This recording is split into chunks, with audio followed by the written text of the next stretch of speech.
This is episode 66 of Some of the Insight, and as ever, it is sponsored by Alpha Draft.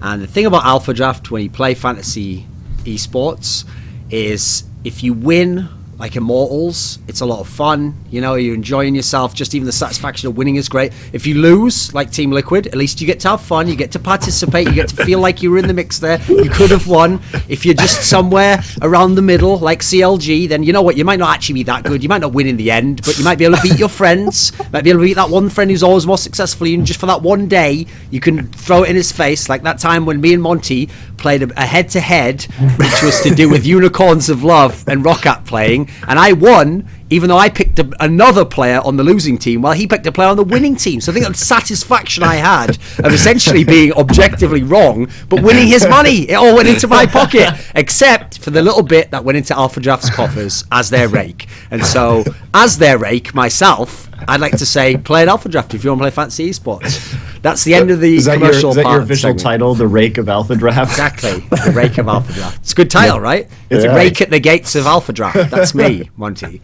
So, okay, I am Thorin, usual host. I mean, don't even know I call myself host. I invented the show. Basically, God of this show. Its genesis came from my brain, okay? And in many ways, it will die in my brain. So the person who I infected first with the virus was Monte Cristo, my co-host. How's it going, Monty? I like to think of the creation of this show as a collaborative effort, but that's okay. Yeah. Well, I mean, so did Ben Affleck about the writing of the movie Good Will Hunting, I believe. So I think we all know what I'm saying there. We all know what I'm saying there. So I'm just saying, you're the Ben Affleck. Don't worry, listen, you're the more famous character. Well, you're the more well-loved one. Batman soon then, even though it's a terrible casting decision. To be fair, mate, if you'd have been around in the 90s, I reckon you could have been Batman. Like, maybe right after Val Kilmer, just before they brought in... Actually, it was before they brought in Clooney, wasn't it? That's when it really went to shit, really. That was when they had, like, fake lips that protect you from poison. I hope I'm spoiling this movie for people right now, because if you haven't seen that movie, it's not worth watching. I haven't spoiled anything for you. It's got a worse version of Bane in. So, okay. Also, remember, Monty isn't just the co-host. He's also the owner of a team that right now boasts a 50% win rate in the NALCS. So he's already right back where he used to be in CLG. So he's right back there. Only took him 2 games. He's already right back in the big time. Yeah. So our guest for this week is LiQuiD112, who actually... What is your actual title at Team Liquid, Steve? Just owner, GM. Okay. I've got a bunch of hats I wear.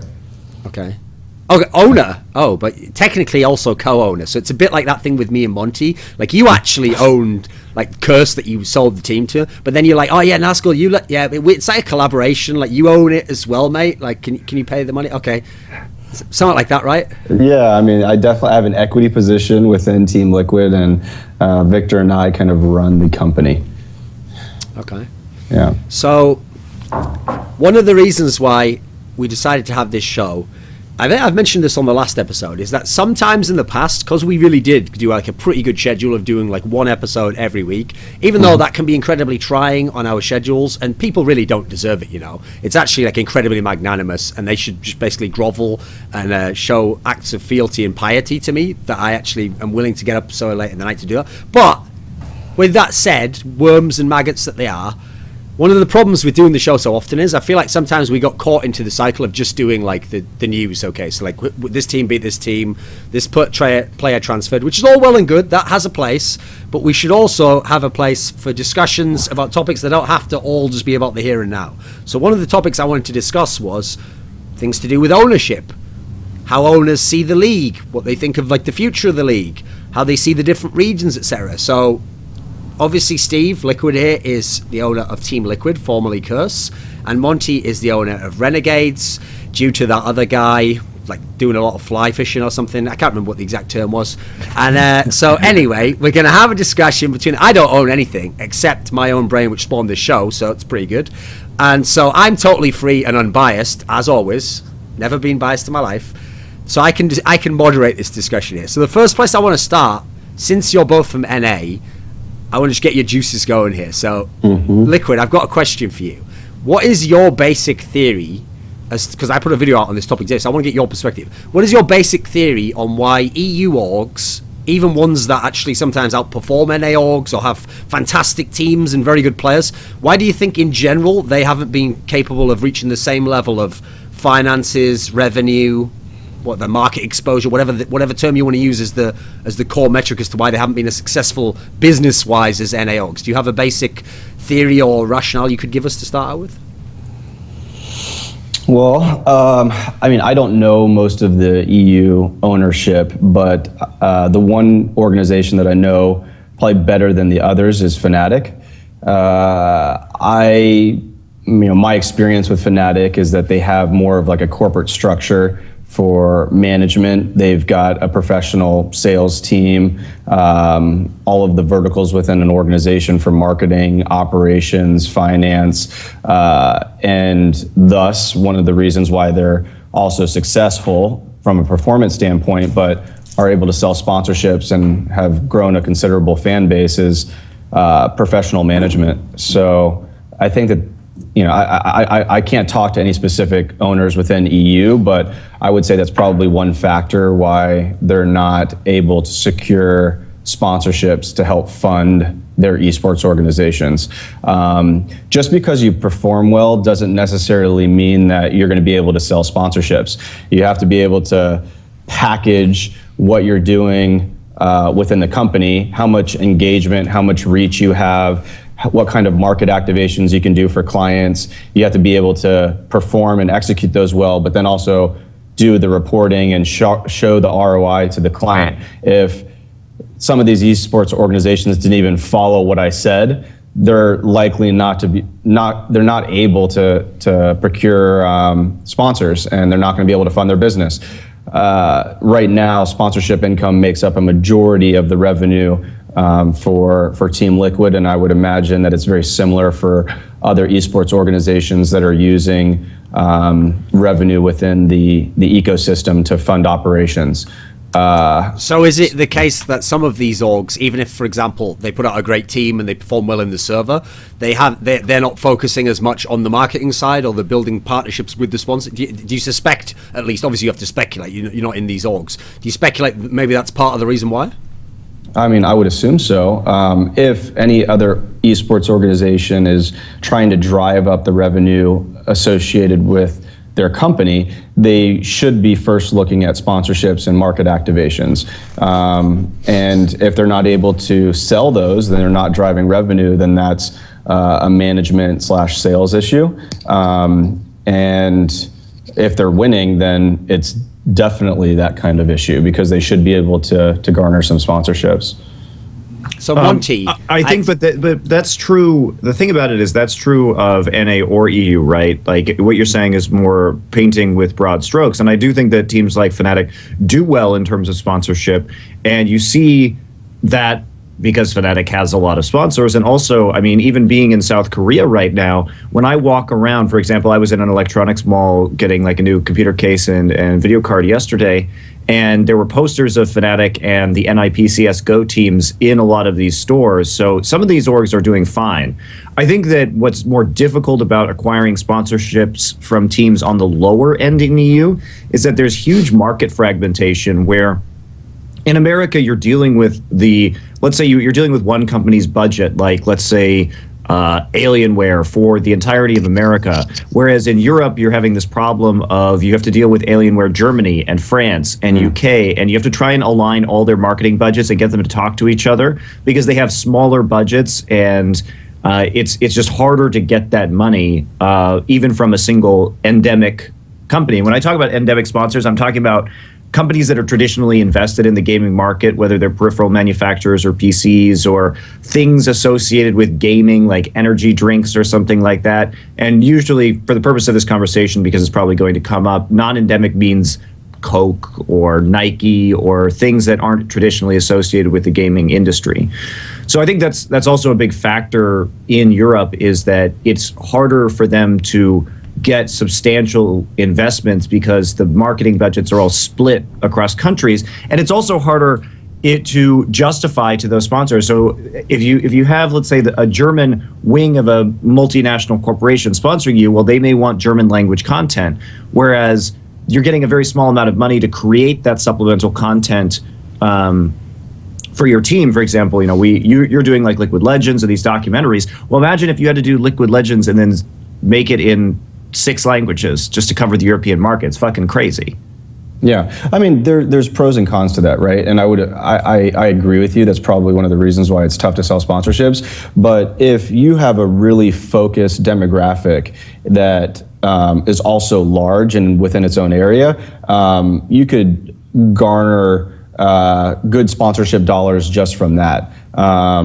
A great example are like other professional sports in North America. I was just at the Cavaliers game in Cleveland, Ohio, and when I walked into the stadium, you see all these local advertisers, local car dealership. You see there was like a fireworks thing, I guess it's really popular, Phantom Fireworks. These things that you haven't heard of because they're specific to that area. So there may be opportunities more on the geo-specific level that they could be focusing on for those respective brands. The thing is, though, even though you guys kind of implied, like, okay, so Fnatic's doing fine, even Fnatic isn't doing that fine, though, because considering the success they have in the server, their team isn't comparable to some of the NA orgs. I mean, their players it was even said that they had much higher offers from NA squads. Some of the NA squads not even vaguely, some of them not even as old as Fnatic. So, is there some area at the top? So in my answer, one of the things that I mentioned was money being spent from within the ecosystem, right? Okay. Revenue being revenue generated to the esports organization from sponsorships or merchandise or wherever, and then using those funds to run the business. That's very different than money coming from outside of the industry to fund operations. So if you compare a salary offer that's not using operational revenue, then it's just apples and oranges. In terms of trying to compare a Fnatic to an NA org. Okay. So at the moment, are we comparing Fnatic has to use the money that they make? That is the budget that they have to spend on the salary. Whereas some of the NA orgs that you're talking about, presumably, are the ones where they don't necessarily have to account for the money now, in as much as they don't have to have made it. They raised it from either directly a massive sponsor, or they got it from venture capital or something similar. Yeah, just something outside the industry. I mean, Fnatic could very well go and get an investment and find money from outside the industry as well. Does it surprise you that you don't see more EU orgs that have venture capital backing or something along these lines, or private investors? I mean, we're starting to see that, right, though? That's the thing, is look at what's going on with the ex-TSM CSGO team, as you well know, Duncan. They've moved into being sponsored by a Danish investment group. So it's definitely happening in Europe, too. Mm-hmm. Do you think this will happen in LCS, though? Like, will this be a way where the parity will kind of arrive in EU LCS? I think it has to happen, realistically. I think everybody, I know, like, everybody right now is looking for investment to stay afloat in this market because the sponsorships aren't enough to keep up with the growth of player salaries right now. So it's definitely mandatory, I think, if you want to stay alive, to start looking for some sort of investment for the long term. If you, obviously this is a hypothetical, Steve, if I took you and I dropped you off in Europe tomorrow and you're never allowed to come back to America and you just have to go to an EU org or start an EU org or something like that, do you think it would be possible to achieve the same level of success that you had in NA?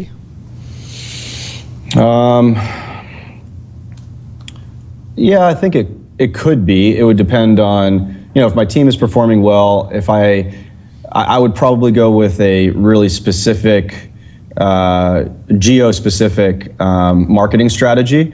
So maybe we are based in London, and we just try to saturate the market as best we can. We go after as many British sponsors, and companies go really hard on the sales there, and maybe we can drive some revenue. Yeah, I think I could be, but also the CPMs, I believe, are a little bit different in Europe when you compare them to North America. The value per buyer or viewer. I don't know the specific numbers associated with it, but that could also have an impact on the ability to sell. Okay. and garner high amounts. Do you think that all this discussion about VC money, especially in the NA orgs recently, and obviously we had the Ember people releasing what money they've made, and implications that people are paying much, much higher salaries, 2 or 3 times more, sometimes more in some cases, is that fine as it stands right now? Is there any kind of inflation there that's worrying to you? For me, I think that there's no problem disclosing salary information at a point where there's revenue that's coming from within the industry. And other professional sports, you'll see the disclosure of those things once there's league revenue. There's money being passed on to the teams from the leagues as a percentage of the advertising revenue, the sponsorship revenue that's made on the league level passed to the teams, and then either on a percentage basis or a specific amount being passed on to the players. So I think once we get there, then I think that that's probably the right time to do that so that the ecosystem stays healthy and sustainable. Yeah, so when that Ember topic came up, Monty, it sounded like you were against the corollary idea that people brought up to release, like, you know, what the incomes are and how much people make.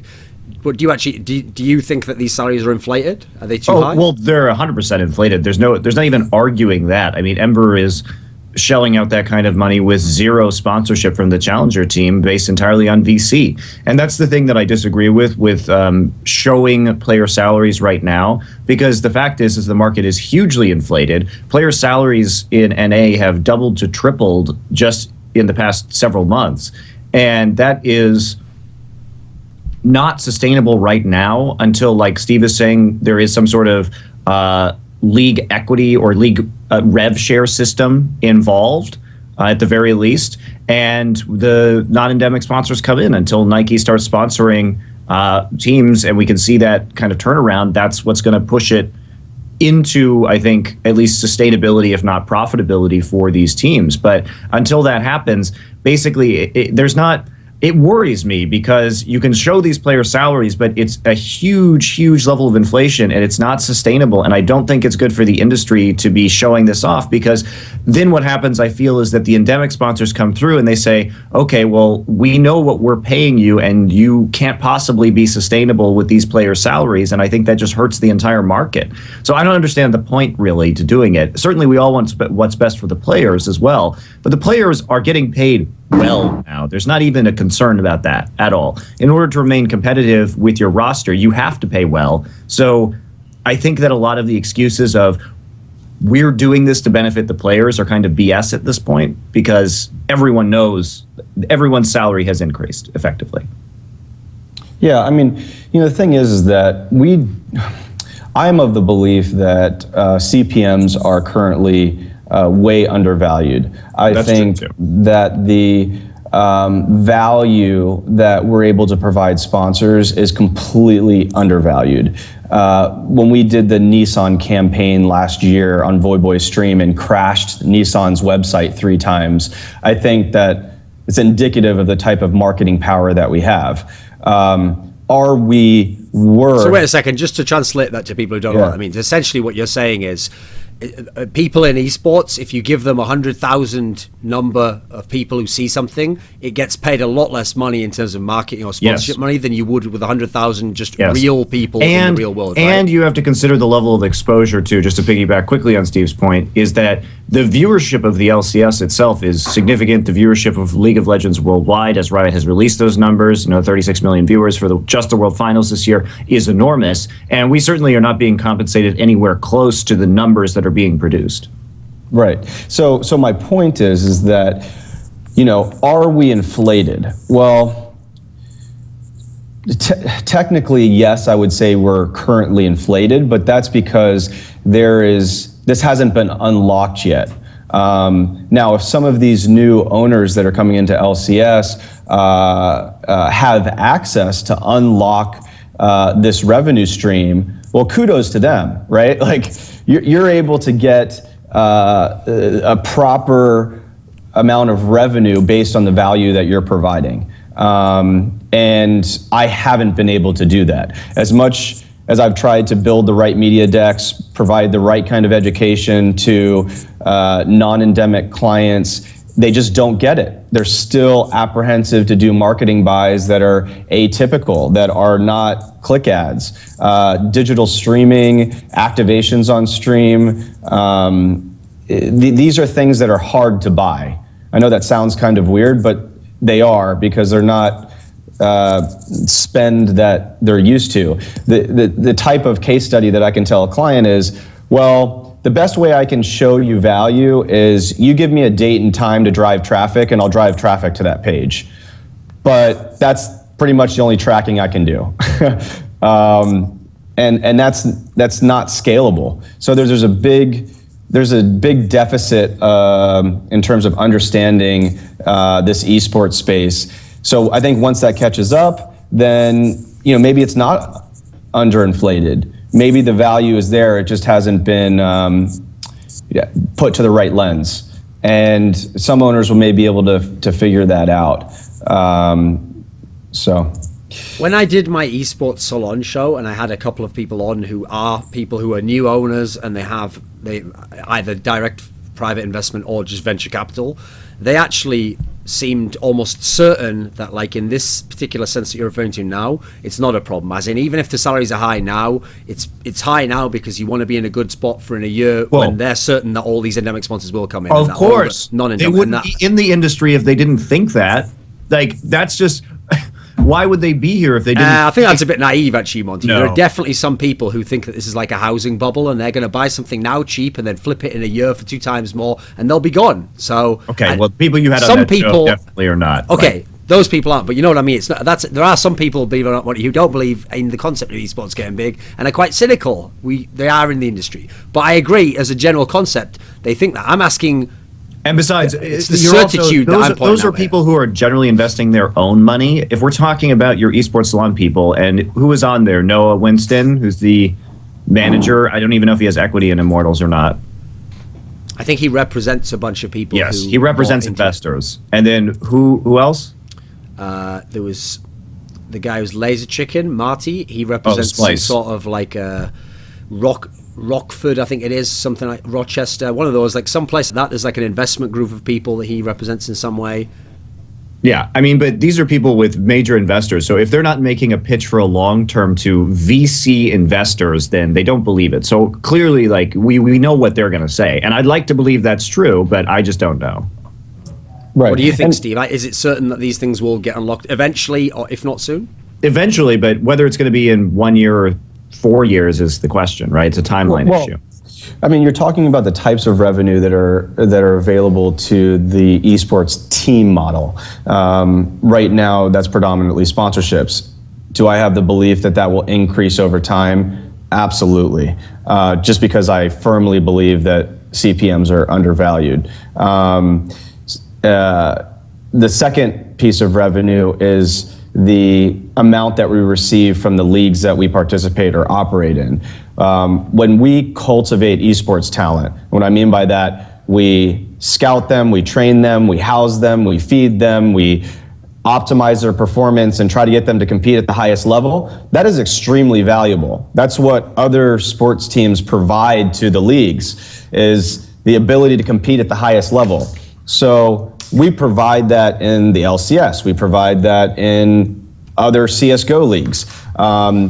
In exchange for that, when those games are broadcasted, there's advertising revenue that's being generated from that broadcast. There's sponsorships that are being sold on the league level. Once that revenue is in a fair way distributed to the players and passed through the teams, that's another piece of revenue. So if you were to ask me the question, do I think the future looks bright for esports? In terms of those two pieces of revenue, absolutely. I think esports looks really good. We're just kind of at that period where it's going to come down to execution and how the leagues turn out. Is the implication there that it would have to move towards some sort of franchise model for LCS, for example? I mean, there's a lot of different ways to structure this, and unfortunately, there's no exact parallel that we could compare to, right? We're comparing to football and basketball and soccer, and does anybody own a soccer ball or own the soccer or own the football? No. So or the game itself, right? The right to play the game. Right. So the IP changes the game or changes this formula, and so it needs to be figured out, and so that we can have a very healthy ecosystem where there's the right amount of revenue to train the players and then foster good talent, and then player salaries are in line with the revenue being generated within the industry. If not, if one of these things gets out of whack, like you bring in a bunch of money that is before CPMs are realized, or before there's league revenue, or before there's high sponsorships, then you could inflate the market for a certain period until it's adjusted or corrected in the right direction. So if you were to ask me what I think is best, it's like we need to educate non-endemics how much insane value there is to being esports. I think if we unlock that, we're at a good first step. Monty, do you think the fears about VC are warranted? Like, for example, in 2 years, will like 80% of teams in NALCS have like huge backing, and will they all have like pumped everything up as much as they can and tried to? Will there be like this competition where if you don't do that, you don't pay higher salaries, you don't invest more and more and more, even beyond operational costs, you can't keep up? Is that a warranted fear? What do you think? I think it's warranted if what Steve's talking about in terms of the market actually catching up to the level of exposure doesn't happen, right? I think it's warranted if the leagues themselves don't step in and set some sort of infrastructure in terms of perhaps salary caps or something like that. There are a lot of fears, of course, that this could absolutely spiral out of control in the long haul. Nothing's for certain right now. I really obviously hope that doesn't happen, but it could happen. Yeah, I think one of the most critical parts of it succeeding is players working together, players working with teams, and the team owners actually working together. And for there to be more professionalism across the board will help achieve our goals, because if we can't get there, then I don't think that we're going to be able to structure the industry in the correct way. So two of the teams who came into NLCS this split, Steve, was Immortals and NRG, and obviously they replaced previous owners, and these teams came in and they put together rosters that have some good players on, some very well-known players, and both teams, people were quite hyped about them, were quite interested to see how they were going. Do you think these teams did it the right way? Did they have an intelligent approach to getting the teams and setting them up and buying the players? What do you think of the general approach they had? I think they're taking care of the players. They're creating a good environment for them to play. They're professional owner or owners as a group or collective. I think it's good to have them in the league. I think as we get closer to a group of people within the LCS where you have professional ownership, we're going to be able to get more done. So yeah, I'm fine with it. I think it's good. What do you think of these two teams, Monty? I mean, they seem fine to me. I think it's good to have more kind of competent investment behind teams, and I think it's a good direction for things to move. I think that in an ideal world, to tie this back into our other conversation, I don't think that the VC investing is bad at all, and I think that it's a nice step for now. I do think that what we talked about in terms of it spiraling out of control, it could happen. I don't think it's likely to happen. I think that we're going to see some, especially with the Turner League coming up with CS and trying to get into the TV market and more big names getting involved in esports, that the industry will catch up within the next 2 years, and therefore we will not see that kind of insane inflation spiral. But so I think that this is the first step towards something that will really empower a lot of the teams and a lot of the players and serve to kind of move this industry forward in terms of professionalism and payment for particularly players. Yeah, it needs to be like prudent spending, sustainable spending, I guess is maybe the right way to think about it. If the spending becomes a little bit more like let's say like Chinese esports, then we could have a problem. Well, that industry is uniquely propped up by the super rich, like billionaires and billionaires and billionaires, right? So I don't think that's as likely to happen in the current esports realm. And I think that a lot of, even if billionaires were to get involved, that I feel that they would be, the billionaires that I know that are looking at teams right now, I feel would be more prudent. Like, you get to be a billionaire by being smart with money. And so I don't think you would see that same level of craziness. But. Right.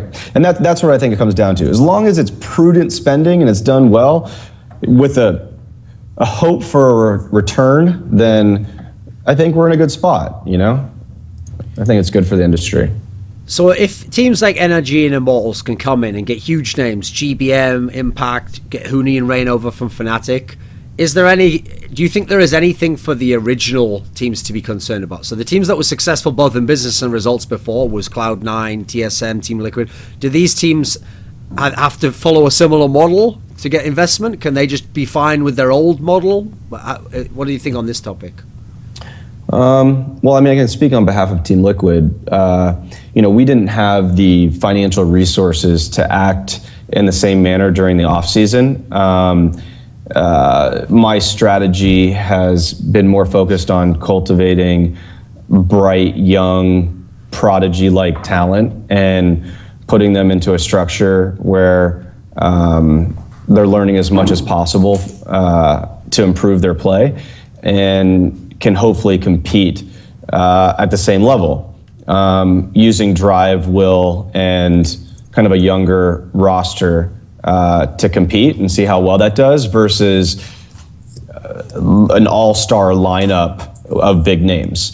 And in other professional sports, you've seen both work and fail. So I'm just taking a risk and doing what I can based on the resources that I had at that time. And I think it's going to work out.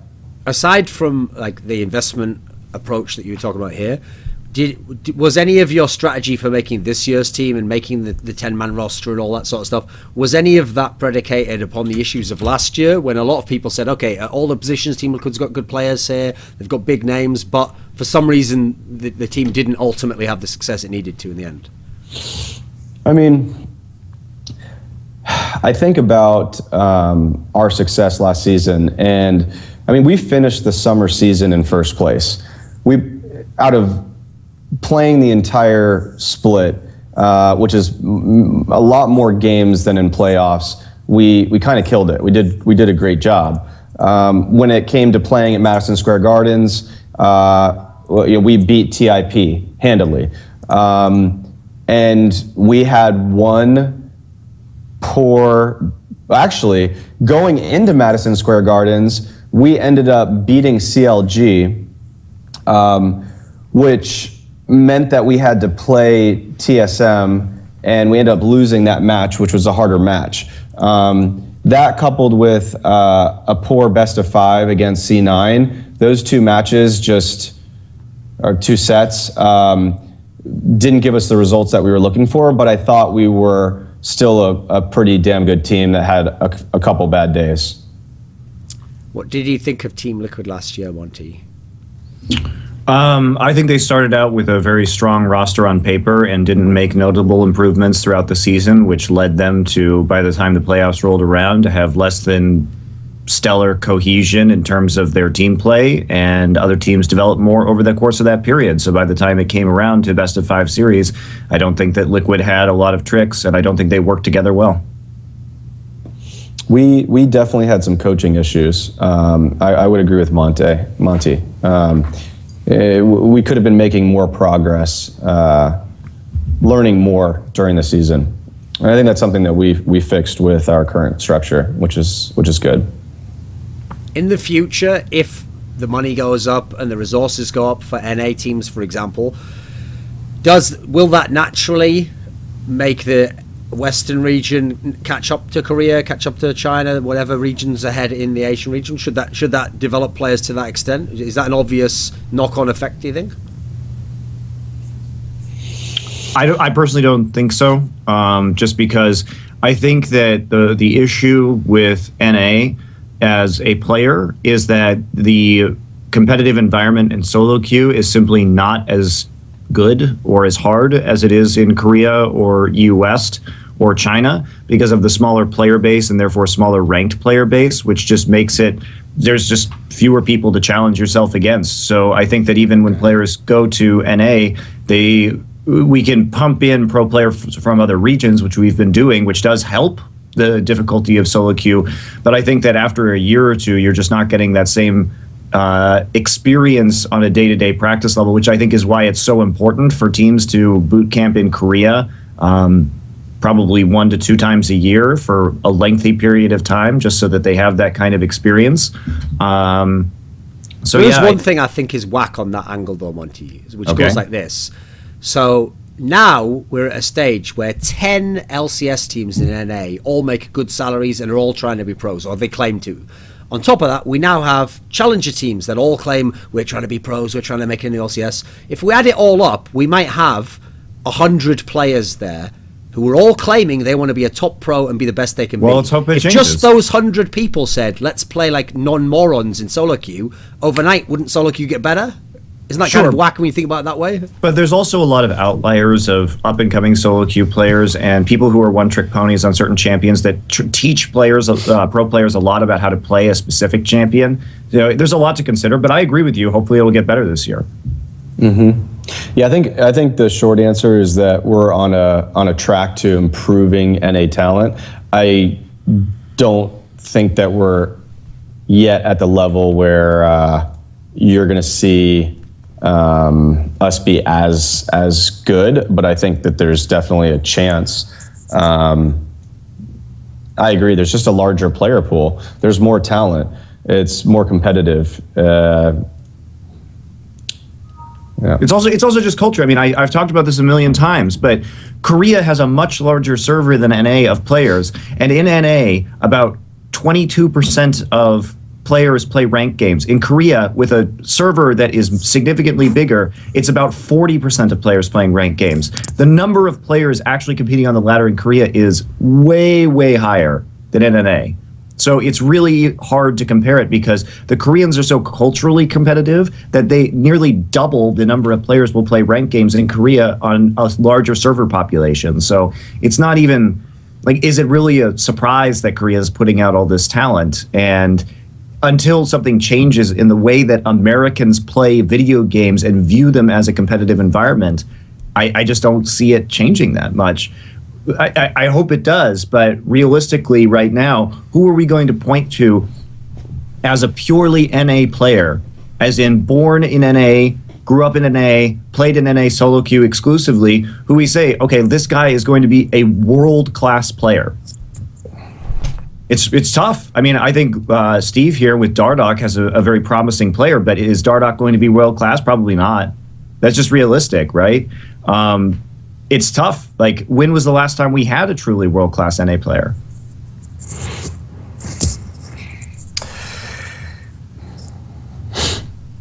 I mean, people would probably say maybe Meteos at one point in time.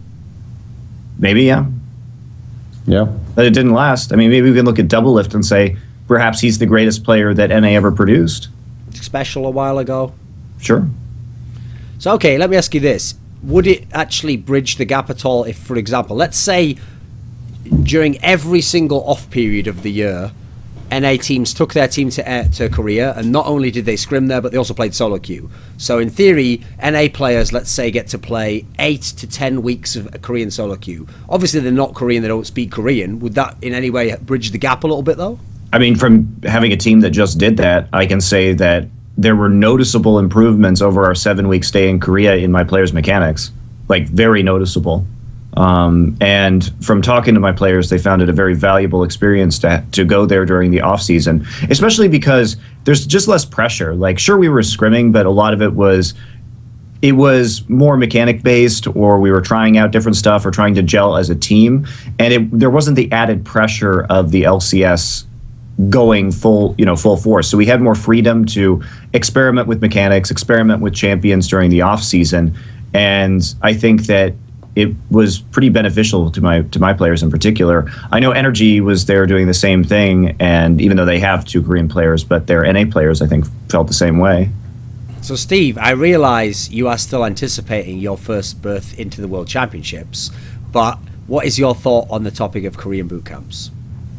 I would agree. I think there's a higher, when you use the term mechanics, I guess that really means some sort of pattern recognition, behavior, anticipating moves before they happen, visualizing things kind of instantaneously and reacting.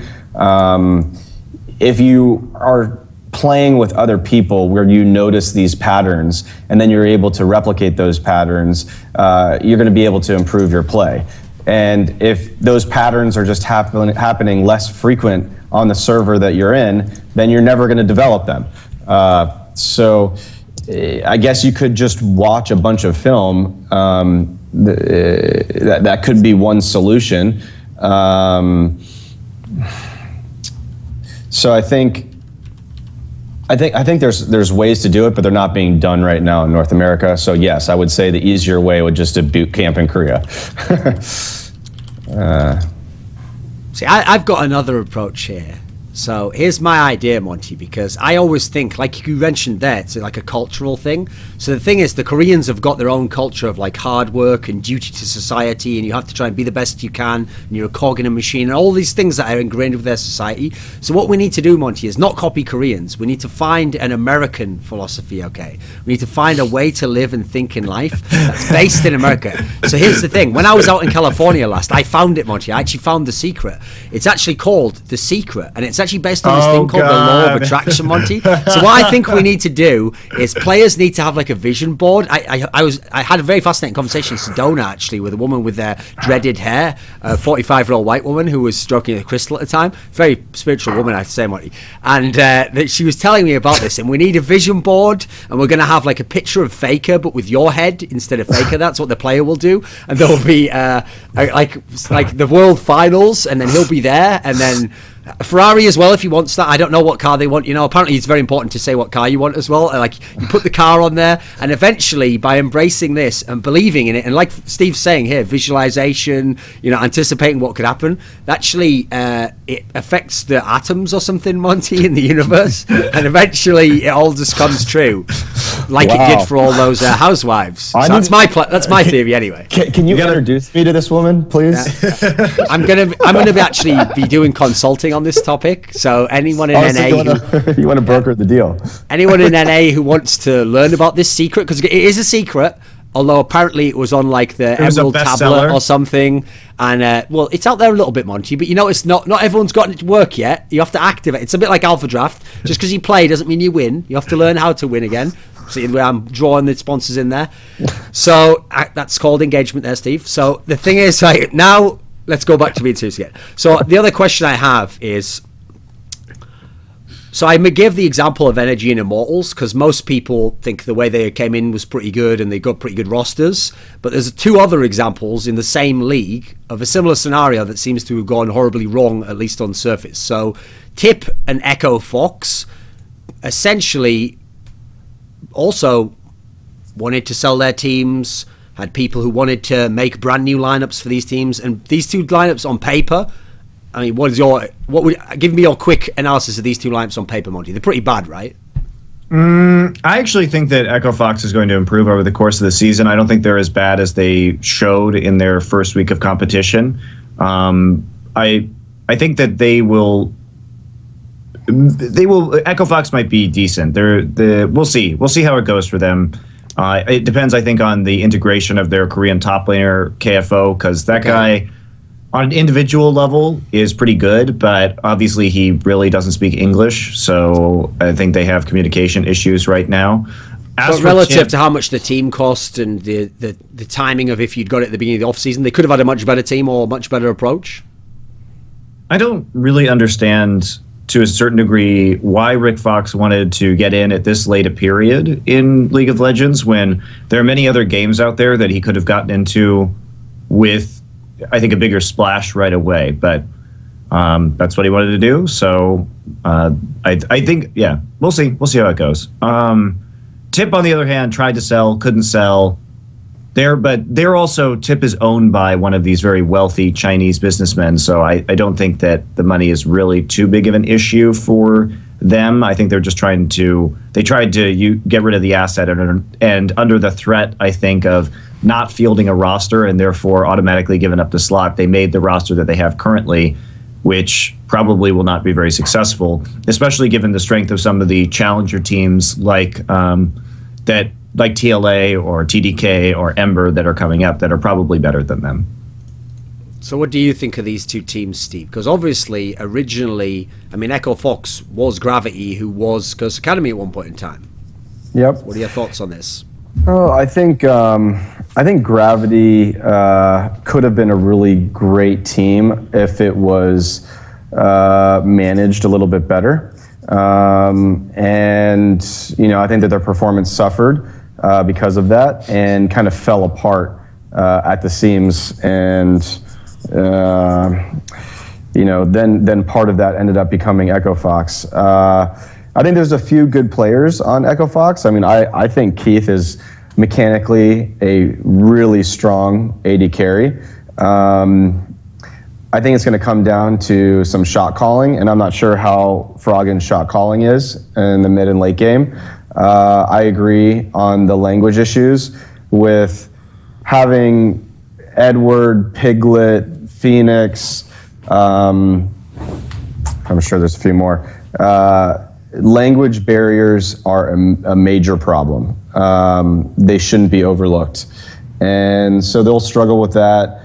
I think they'll do okay. I actually think Kopp is a pretty good coach, so I think he'll move the team in the right direction. As far as Tip, I don't see them doing well at all.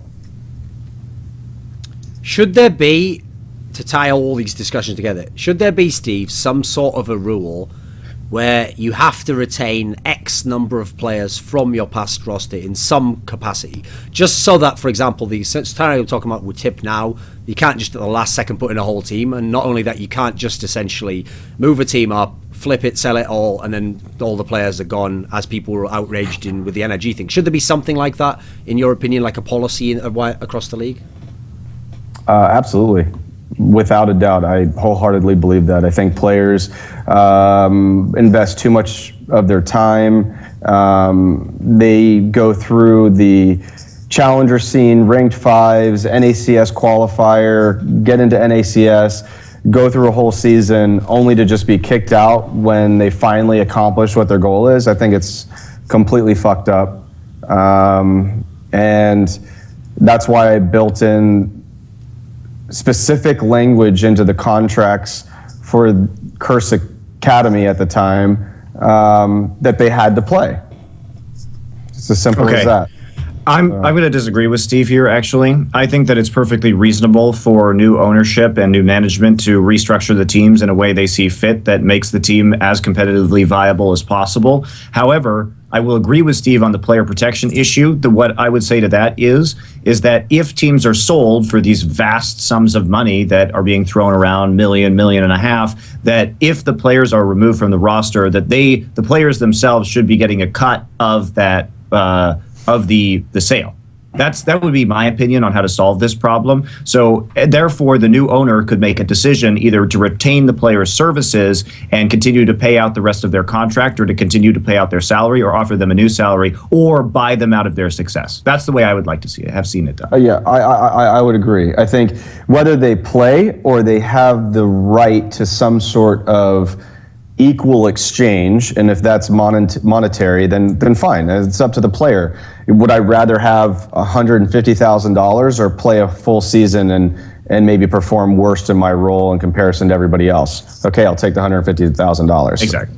And You know, no one wants to see fine, that. no Like problem. realistically, if you show up and you're going to come in and say buy Coast, right, and then or Gravity or one of these teams, well, frankly, I'd rather see Froggen than Keen. So I'd rather Keen just goes away and gets bought out. And no, look, I hope Keen gets compensated for that shit that he was on with his team. But at the same time, I want to see the owners try and bring in the best possible talent to make the best possible league. And that's a great way to do it with a lot of these investors coming in. So, but I do agree that the players need more protection in this situation and that they should be remunerated for what they have done in the LCS previously, and they shouldn't just be randomly discarded for $0. What do you think, though, in terms of from the league's perspective? Should there be like a continuity to teams? Like, I'll give you an example, Monty. Right now, we literally, if we wanted, could have a Royal Club King type scenario. So I'll give you an example. At the end of the season, Team Impulse gets relegated. And the team who beats them, I'm just going to make up a team. It's Team X, and you don't know any of the players on this team. But Team Impulse, the Team X rather, decides, you know what, for some unknown reason, we just want to have all of Team Impulse's players. So even though they all just got relegated, we'll just buy their entire team and put it in place of ours. And so the team that got relegated actually is now back in the league again, and none of the other players are there. Is that an issue for the league itself, do you think? Should they just not be involved with it? I think they shouldn't be involved with it because you never know.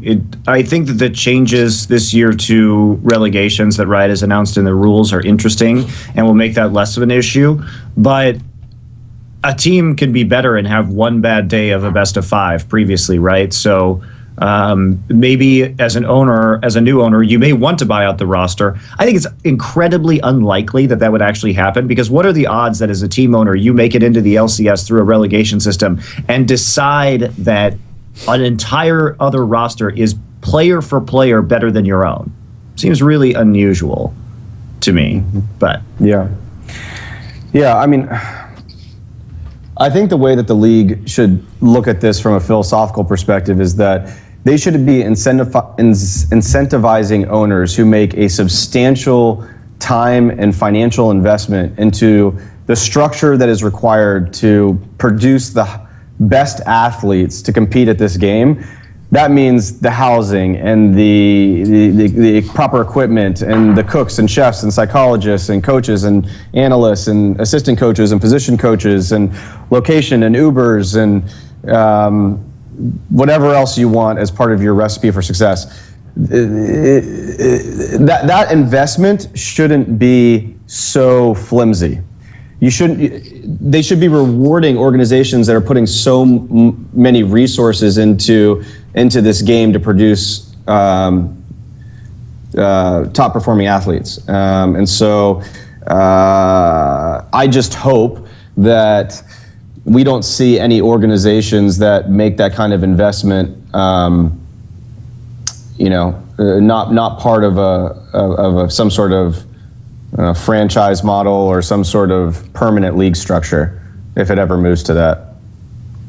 In NA, TSM put together what on paper looks like a dream team type roster.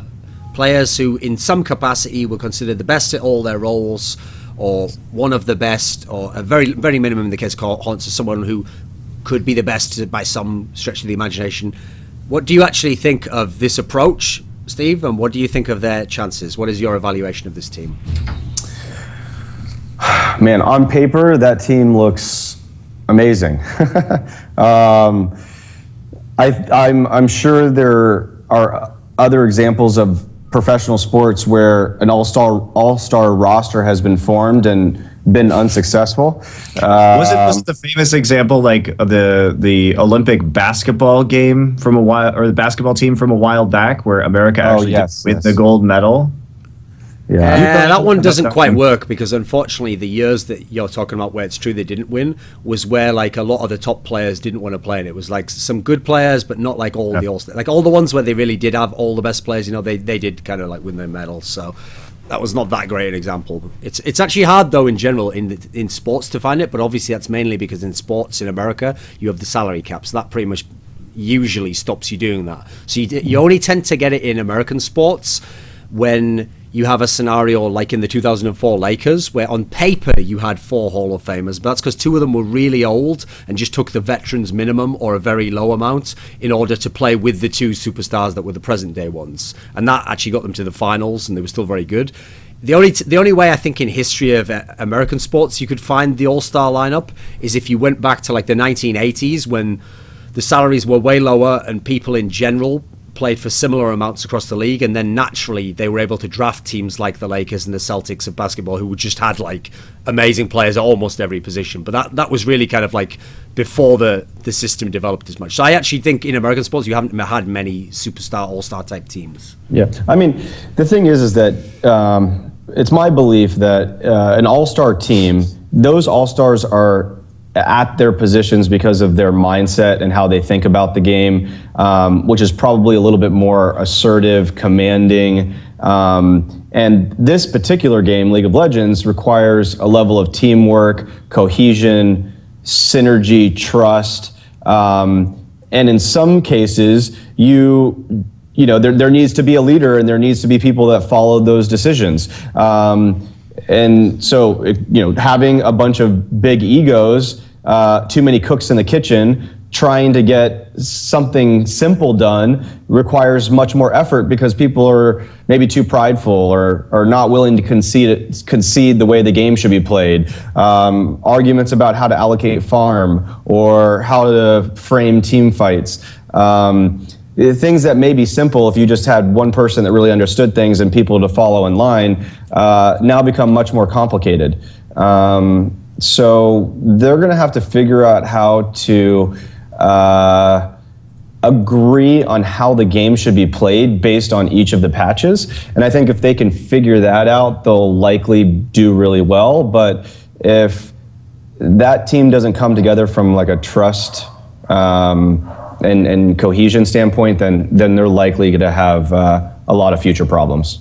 Put it this way, Steve. If their team, okay, on paper, has this awesome roster, but there are so many other teams. There's obviously 10 teams overall in the league. So there's 9 other teams. A number of the other teams have good players and have different mixes. Are TSM actually the odds-on favourite to win LCS, do you think? Or do you think just whether or not you know which other team it is, you think another team will somehow get it together in a better way, like have better cohesion, a team that fits together better? What is your sense for it? I think teamwork and cohesion outweighs individual skill with the current meta. So yeah. I think that teams that are able to communicate effectively, communicate without saying things, and have trust within the game are going to succeed. If TSM, if they're not able to figure that out, and I actually think that they will, but if they can't, then I think they may be in trouble. And I think teams like Team LiQuID will do well. The level of improvement that I've seen since we've done the 10-man roster, the type of will and drive, the communication, who would have thought that Team LiQuID Academy and those players in particular would have been the strongest team in Challenger? I think just goes to show how much is happening behind the scenes in terms of teamwork and coaching that is working. And if we're able to apply that in the right way, I think we're gonna do really well. So I would favor on the side of teamwork. What do you think, Monty, on that? Like the mixture of the TSM lineup, which on paper is sick, but essentially I'm almost giving you the entire NALCS field against them, that just one has to win. What would you think? I don't think TSM will win this season, just because, again, like Steve's saying, the teamwork issue is incredibly important. And just objectively, TSM didn't spend a lot of the offseason working together as a team. They were not there. We've heard Doublelift's interviews saying they're not on the same page about how to play the game. They were late to getting together to practice. And meanwhile, if we look at teams like Energy was in Korea basically the whole time we were practicing frequently with us and with a bunch of the other Korean teams as well. They've just had more time to gel, and so has Immortals. And I think that both Energy and Immortals rosters are very strong. and they have more time, and they have better teamwork and cohesion right now. So TSM's playing a big catch-up game, and they don't have enough individual talent compared to Immortals and Energy, I think, to beat them out by the end of the season. As in, like, significantly more. I mean, yeah. I don't think it's sufficient, right? Like, I mean the way you phrased that, like they don't have enough individual talent, people will think you mean that they're less talented. You just mean they don't have significantly more than the gap between their teamwork is greater than the gap that they have in individual talent, right? And so it's hard to close it.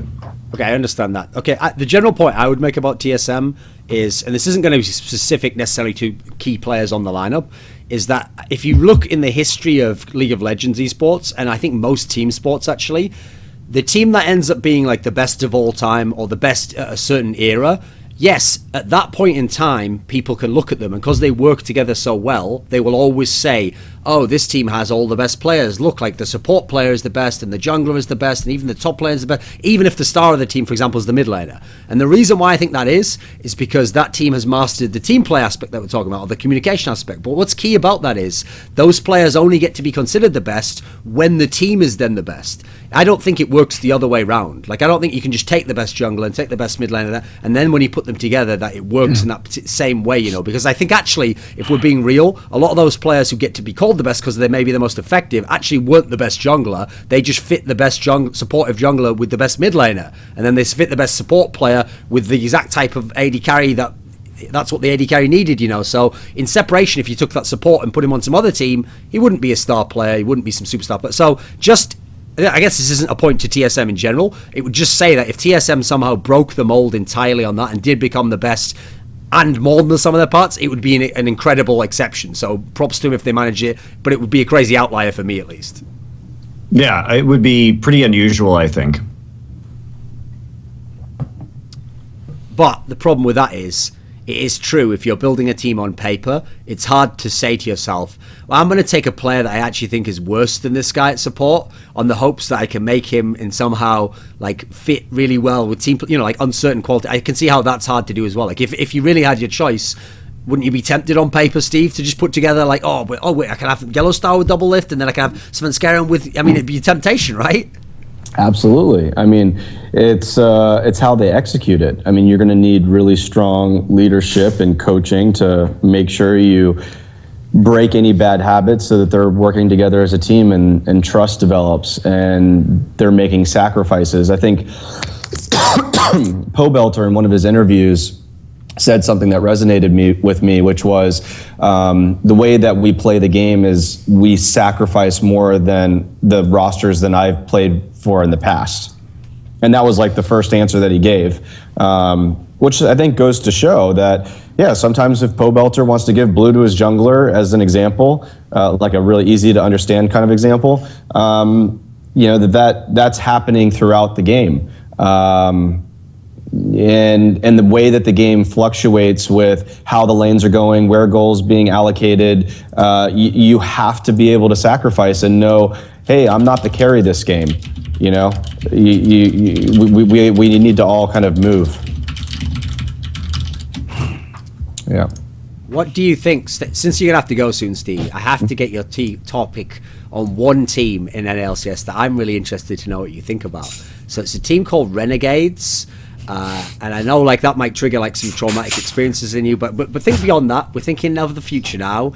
But let's bygones be bygones. We're all moving forwards now. So moving forwards into the future. So obviously only 6 teams make the playoffs, and there are 10 teams in NLCS. Do you think Renegades will make the playoffs? No, I don't. I think that.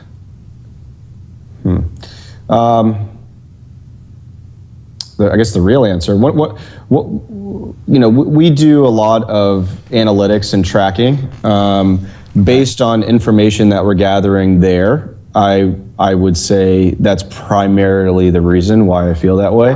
Okay, wait a minute. That makes it sound like someone in your team can show me on an Etch-a-Sketch or a speak and spell why Monty's team sucks. Like, what do you mean by that? Like the analytics or whatever? Like, what secret equations do they have? Like, have they cracked the stock market and they figure out? And the answer was Renegades 7th place. Renegades mathematically proven to suck. Okay, yeah. Can you give it without revealing the details? Can you give us some info? That liquid from right there. The thing is like our analytics department, we're doing some really cool stuff, and we're grabbing pieces of data that you would probably think are relevant in order to compete at the highest level, and based on that kind of data, I would say that Renegades, at least currently, isn't doing the right things to succeed.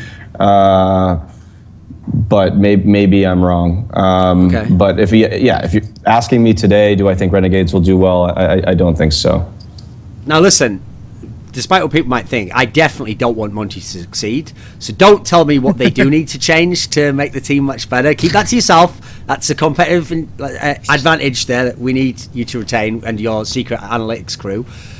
But one question I do have is there a team in NALCS this season that you think will be like a dark horse, or someone where maybe the lineups like what team is mathematically proven to be great? Is there anyone who we should be looking out for? Your secret equations intrigue me. Team Liquid looks pretty good. Really? Debatable. Okay. Clearly from my eyeballs. He must have some really interesting analytics there, Monty. So no. Aside from Team Liquid, I think Immortals looks really, really strong. I think they'll do very well. They had a soft week though, so I'm curious how they do against more. The Energy Immortals game should be super interesting this coming weekend. Right, but if you look at some of the data from their players, it's kind of clear that even in their respective roles, they're just I think they're a really good team. So okay, at the end of the season, who is the MVP? I would say Dardoch, maybe. God damn it. No. Why not? Why not? Listen, that's a piece of footage right there, Monty. That's a timestamp right there. Calm down there. Go back see Logodoka's been rubbing off on you. Dardoch, 9.5 out of 10. Faker is 10 mechanic level. Jesus Christ, Steve. See, I know what's going on here, Monty. Look, I like Dardoch. I think it's fun to have him as a jungler, and I think it's interesting to have an up-and-coming NA jungle talent because, I mean, realistically, it hasn't happened in a while. But as far as actual MVPs go, I think, interesting. I mean, what are you defining as MVP? It's playing really well, right? And that could be a rookie. It could be a seasoned vet. Sure. We'll see. Here's the thing, Monty. I think if the meta doesn't change too much and remains somewhat top lane carry oriented, that Impact has a really good shot this season. I think what happened was, this is sort of like that anime Death Note, okay? And in Death Note, when there's this murder spree going on, these aren't even spoilers, they bring in a detective who's a world-famous detective who can track down people who are murderers, okay? So what happened is Steve got in contact with this amazing analytics company, but because they're so advanced and they don't want everyone in the industry to know about stuff, they only contact you like anonymously, and you contact the database and they give you an access code that's like time limited, and you put in the data you want, and then they calculate it all, and their experts analyze it and they send it back. Now, that data's told him that Dardoch is the most valuable player in the league. But here's the problem, Monty. We don't know the identity of the person behind it. Plot twist, it's Dardoch. So there we go. I solved it for you. Okay, so we'll see at the end of the season if that's actually what happens. So, do you have any parting comments before the end of this segment, Liquid? Obviously, thanks for coming on the show and or whatnot. Do you have any parting comments or some wisdom for people? No, I mean, it should be a really good season. This is the most competitive season that we've seen so far. You're going to see a good year out of Team Liquid. So that's it. And thanks for having me, of course. Appreciate it. That's been great. No problem. Oh, it's been fun. Thanks, mate. All right, see you guys later. Okay, so we will now continue without Steve, and we will do the segment of the show where we do talk about games that have happened, teams, all that jazz, but no secret analytics, just the eyeball test and the human brain. Old-fashioned, we're Luddites, Monty. There may be some analytics, but they will be publicly available analytics and not arcane math equations that ultimately are proof positive that certain teams are great or are terrible. Listen, can't argue with the math, Monty. You know, cold hard reality. You'll have to face it eventually, my friend. So, okay, the first region we'll start in is NA because we already started some of that discussion. So, you kind of touched already on what you thought of Immortals, which is that they had like kind of a soft schedule. So the fact they've won the 2 games doesn't necessarily tell you that much. What do you actually think of Energy though? Because they're the other team that went undefeated. Energy, I think, is looking pretty good. Obviously, they did very well against us. But we knew they were going to be good just because we had been practicing against them pretty substantially in Korea. And I think that contrary to what LoL Esports will tell you about GBM, he is a super good mid laner. LoL Esports famously saying that GBM had something more to prove to them in terms of his champion pool, even though... hold on. I need to look this shit up because I'm actually tilting because of this and I haven't really looked at this. GBM played 2 to 3 times as many games as any LCS player last year due to the format difference in Korea. And in 2015, in Champions Summer, he played 1, 2, 3, 4, 5, 6, 7, 8, 9, 10, 11 different champions over the course of the season. So I'm not really sure what exactly he has to prove in terms of champion mastery. Oh, yeah, and in the regional finals too, he played Gangplank super well. His Victor's always been good. I guess I am very confused about that line. GBM is a very good, very versatile player. And so his addition with Impact is looking pretty strong. Obviously, Alltech on that team is a strong AD carry. I think they're looking good.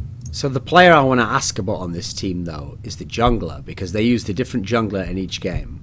And in the first game was the Shrimp guy, who, if you remember, was the one who was very highly touted. That was the guy where everyone kept going on and on about how, I think it was St. Vicious, about how he was like bodying everyone in scrims and in Challenger, and he was some fucking god tier player. And then he's the one who played Lee Sin and got wrecked, basically, even though they actually won the game. And then after that, they put in Moon, who played Elise, and just... well, you saw that game. So what do you think of this aspect here of where they've obviously got potentially a substitute situation going on at jungler, or maybe they're competing for the jungle spot or whatever? What do you think of this approach? They're not going to be competing for the jungle slot. That they only use that roster because they had to use it for the rules or some shit, right? Yeah. So, okay, they only used that guy and the Chris guy just for the spot rule. Yes, yeah. Right. That's Chris's. Apparently, St. Vicious was using a twit longer today, saying that he's coaching a new team with Chris in the top lane and a couple Korean players.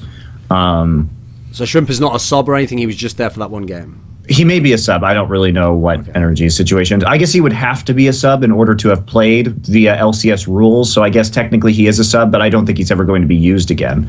I don't know who is going to be using, if anyone. Did these games suggest to you that GBM will be some kind of like super duper monster who will wreck NA in a la the dreams of people who followed Korea? Wait, I'm sorry, I didn't catch that. Will GBM wreck NA? Oh yeah, he's super good. I mean, we saw it. Had some impressive Baron steals. Definitely got a bit lucky. People are going to be surprised by some of the champions I think that he plays, and yeah. So one of the teams that I was surprised, I was actually genuinely shocked by how much people hyped Cloud9 when they heard about all their roster. Oh yeah, that was super weird to me too. Everybody's saying that they were going to be like a top 4 NA team guaranteed, or top 3 even. I was really shocked to see that, because if we actually just look at Cloud9's performance at the last IEM that they played in, it really wasn't great. I think High right now has a really limited champion pool, and Bunny doesn't have the shot calling, so they don't have all the pieces together. I have a lot of questions about that team, and they haven't integrated Rush very well into the roster. It doesn't seem like they know how to play around Rush's style. And I've said this before, Rush is a great player. I really like Rush.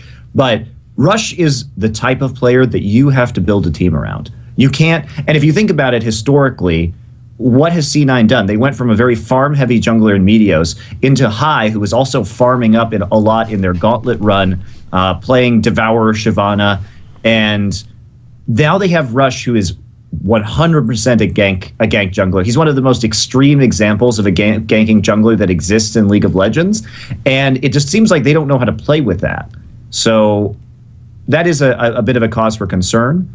Do you think Rush is being a bit more hesitant and less like pressure heavy because he's in a new team and he's trying to integrate himself? Because I mean, obviously the dream when you look at this on paper is like, oh, he's just going to feed in, you know, Jensen, as he's now called, and just get that guy rolling and get him absolutely smashing it. But that doesn't really feel like that's what happens. No, it's definitely not what's happening. I don't know what's going on. It's hard for me to get inside the players' heads or say definitively why something isn't working out for them. I can just make the observations, right, as to whether it's Rush underperforming or feeling like he has to do something differently, or the team telling him he has to do something differently, or the teammates not responding to the way he's doing things. I don't really know, but the synergy definitely isn't there.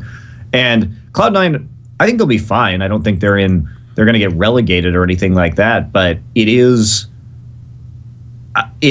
troubling, I would say, what we've seen from them thus far, particularly that first game. Now, in game number 2, we did see some improvement with High in the game, significant shot calling improvement, but then again, it was, there's a big difference between playing Immortals and playing Echo Fox.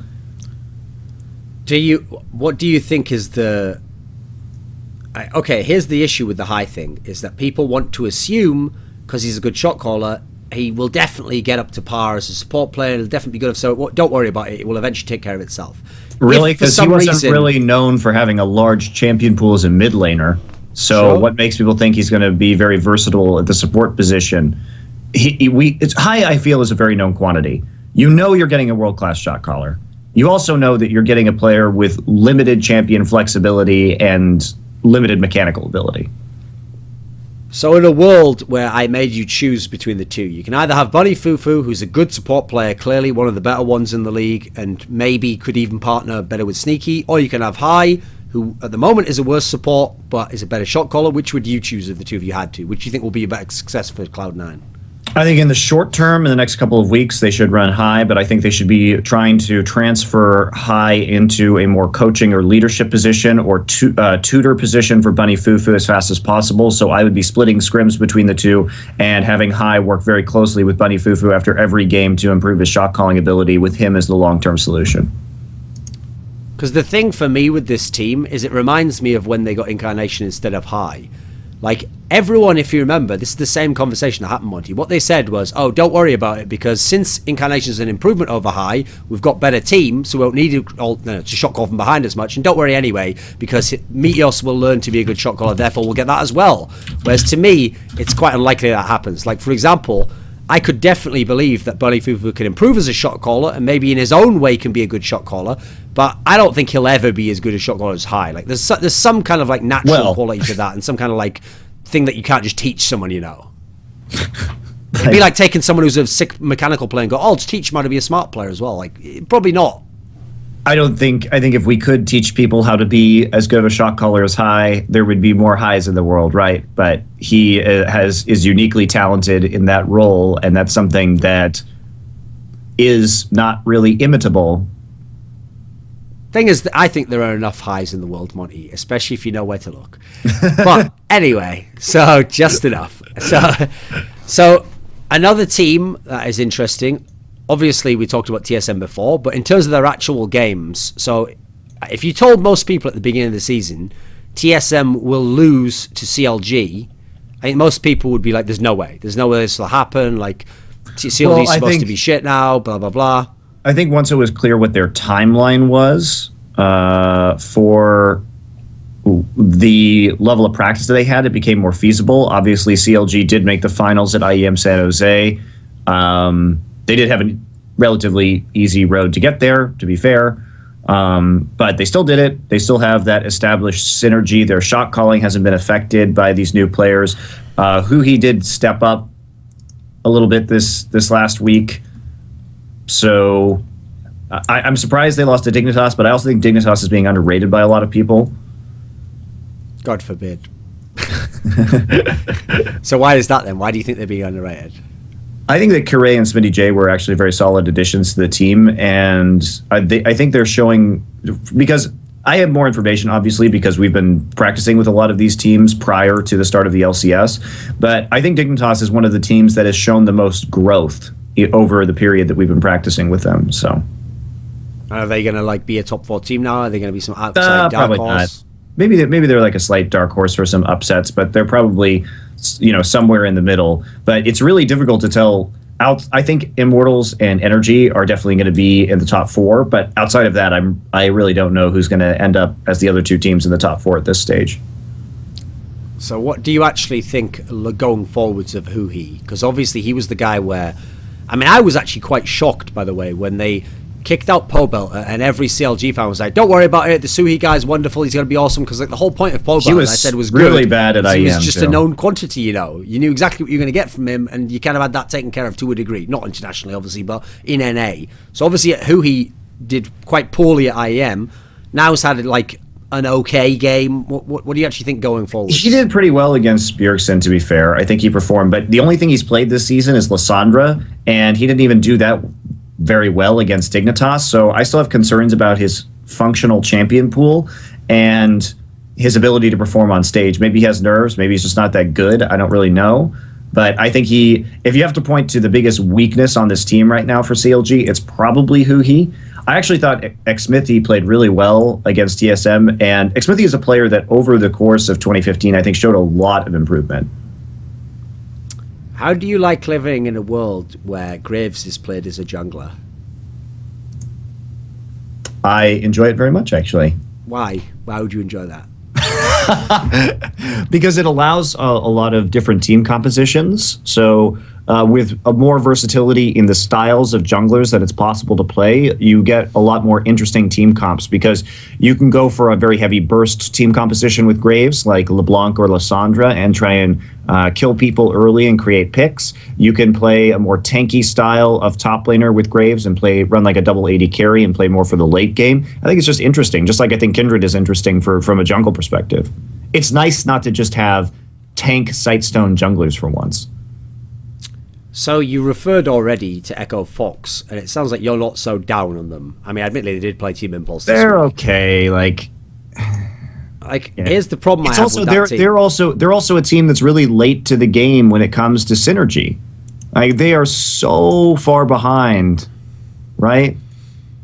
Like, the main problem I see with that team is that, I mean, if you watched Elements last year, yeah, Froggen can lane fine, and he can do fine individually, but if the rest of the team isn't up to par in certain areas, he's just going to look good in a bad game, if you know what I mean. Like, he's just going to lose the game but have done fine himself. It's not like he's just going to snap and just spaz all over the map and kill everyone and just win the game 1v9. That's not really his style of play. So it feels like he's, of everyone who you don't want to put at the moment on a team with bad players, it'd be Froggen. He needs players to activate him, or that he can activate, if you know what I mean. Sure. Who will that be on Echo Fox?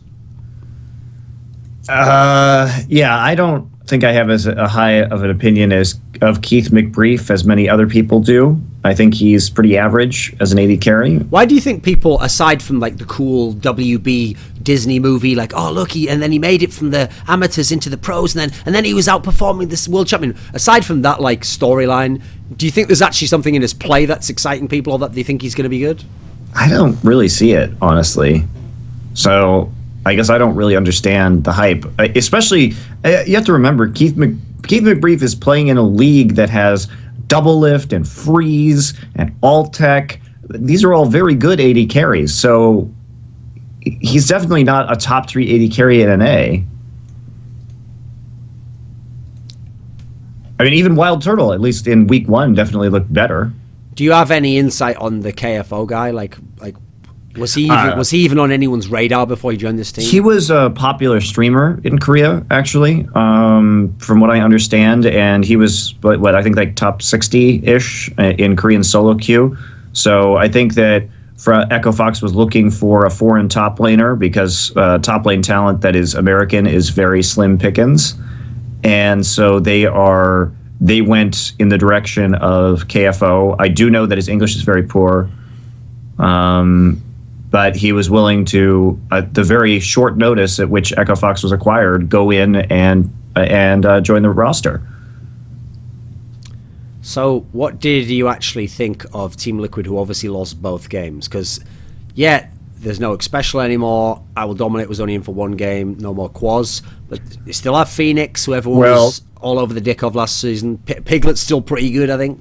I was really disappointed, actually, from our game with Team Liquid, because we had about a very good first 20 minutes of that game and then sort of fell apart and failed to close, which is disappointing, I think, from us. But I think if we had closed that game properly, I mean, it's a big if, obviously, then it would have been a very clean game from our end, because I think our first 20 minutes were pretty good overall and gave us a large advantage.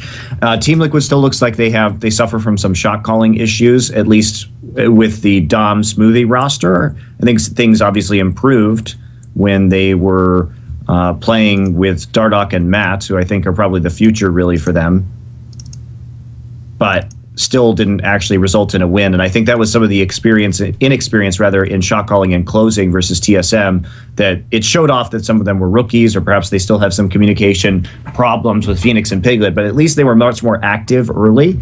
I think what could have been leveled against TL is that they basically, when they played us, they didn't do anything. They just sat there and had a poor lane swap and then didn't ever try and take over the map.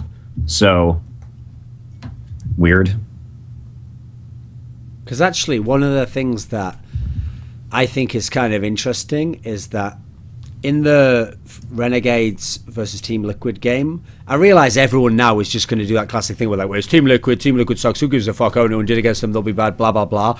But that's exactly the sort of game, which is why I've always wanted really good EU pros to go over to NA. Because that's what all of them were capable of. Like I said this point on Twitter, I always used to get mildly triggered when people used to talk about that NIP lineup that failed to get into LCS and that lost to the team that became Roccat, as though they were like, oh, they're all overrated. Like, let's think who was on that roster. NukeDuck, he's still a top player, top EU player still, very good player last season. Nithy, everyone knows he's a fucking god right now, admittedly has improved. Freeze, he's the one bodying the people now.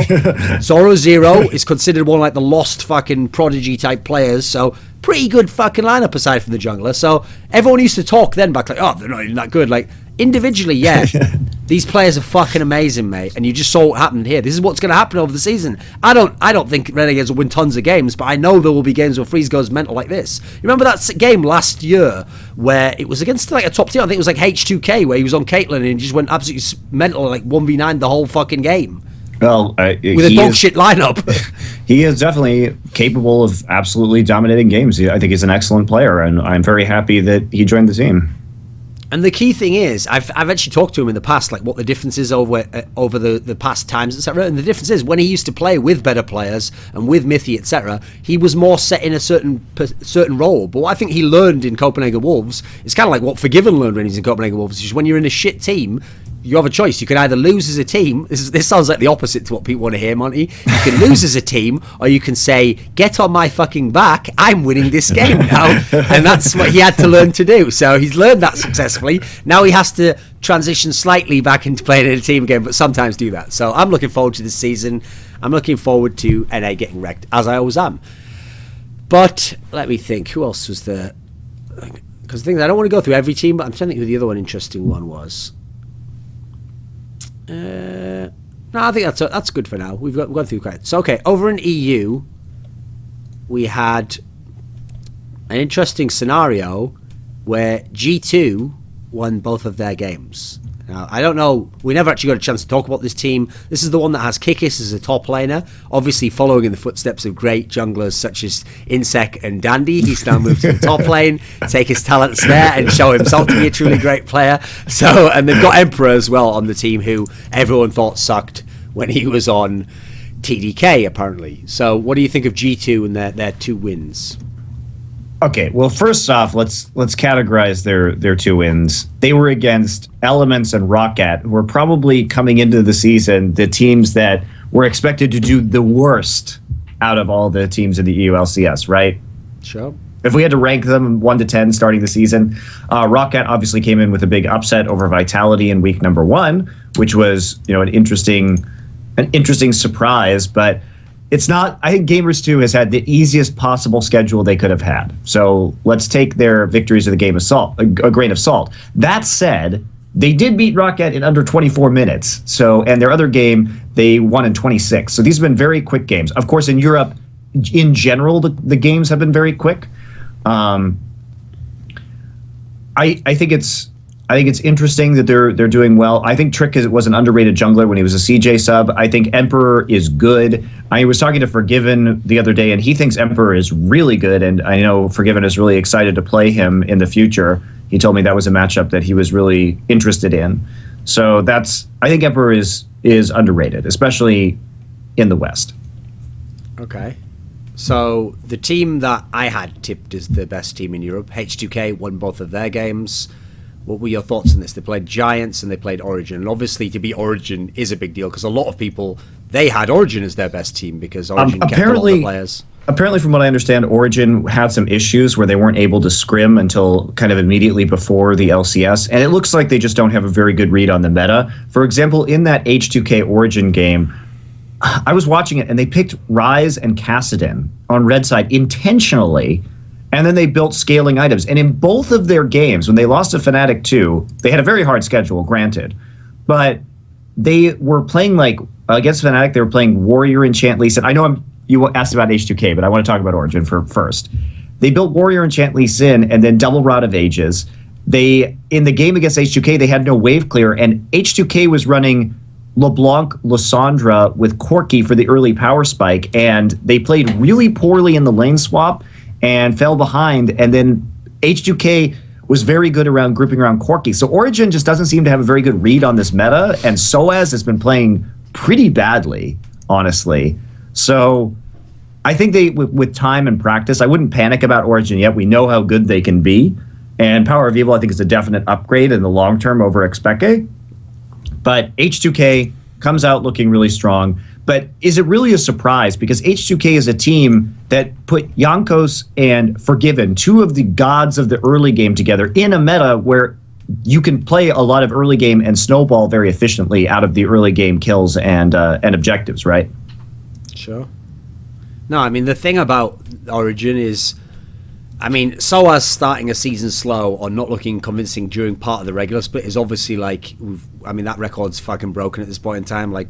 Nothing's going to change about that. It will happen. It's whether he picks it up, obviously. That would be the interesting part. And he has done it so far every single split. In terms of H2K, though, I have to say, to me, the three players that have played the best are Jankos and Forgiven, obviously. And then Ryu's, understatedly played well in all the games. Yeah, Ryu's been, well, I mean, it's 2 games. But yeah, Ryu's great. I mean, it does seem like, including IEM as well, Jankos really has turned the corner. Any of the problems he had last year, he looks back to his best at this point in time. He looks very good. I really like the way Jankos is playing. But again, this is a meta that really serves the players of H2K, right? So I'm curious if the meta changes and we start getting longer games in Europe. Will there be a point where their early game dominance is not enough to actually win games anymore? And how will they react in super late game scenarios of shot calling? So there's still some question marks, I think, for H2K, but they have looked really good. Their macro game has looked pretty solid over the course of this past week. I thought their game against Origin, they played really well. I'm excited to see more of them. Yeah, see, that the thing that's most exciting to me is that so far it's going to plan, which was when I described the TSM scenario before. What's good about the players in H2K is some of them are known as good players at their positions, but not like they were the star player. They are, some of them, the balance, like I've said many times in this team, it seems pretty good in terms of the supportive players or the players who don't have to be the gold hungry carry, etc. And so it's allowing the players that you'd want to carry the game to be really good. That's why I think Ryu's so underrated. And as much as, yeah, if you're talking about all-star mid laners, he's not really that, and it's been a long time since he was comparable to that. But he's the person where if he's on the right champion in the right game, like he was with LeBlanc, yeah, he'll go mental and get all the kills. Otherwise, he'll just chill, play an intelligent game, and do something in the team fight, which is what you want if you have Forgiven on your team. Sure. Also, you know what, Monty? It's time for another installment of the segment. You thought because Kasing left, I was all out of stories. I'm not out of stories, mate. Stories keep coming. It's time for another episode of Lily. Rio did that. So here's the new update for you. You know how excited I get when that shit happens. Who have you been talking to? Okay, so here's the story. So this was actually on Twitter. Prolly posted this. And what happened was Ryu asked Prolly to order him some food because presumably he couldn't do it in English or something on the phone, and so he asks Prolly, and Prolly says, "Okay, I ordered the food. It'll be $12.50." And Ryu says, "Okay, I'll give you 10."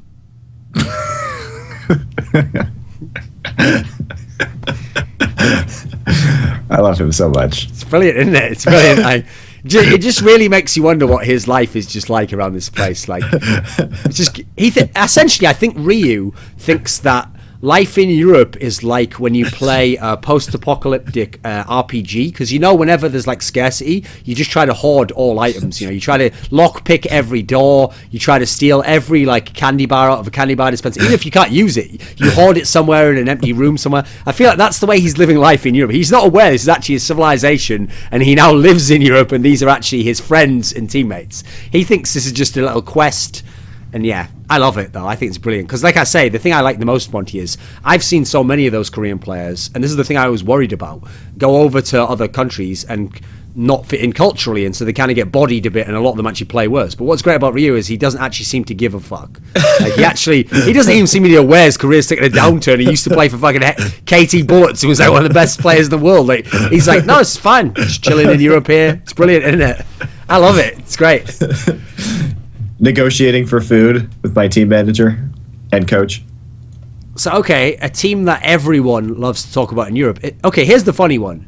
For me, Fnatic had a similar hype I didn't understand as Cloud9, where I get that there are parts of the team you like and there are parts of the team that are good players, but there's so many changes that are still so uncertain to me that I could never get the hype going for them, And actually, I didn't think it was that convincing at IEM, because I don't think Xiaogu's an amazing team. I think they're okay. And so I didn't find really that well in China right now, so calm down. Have you seen what China's like, mate? They basically did roster moves where everyone made the team worse. Like, so enough said. But okay, what did you think of the new Fnatic team? Because obviously they beat Origin as well, and your boy Gamsu was going ham on Olaf.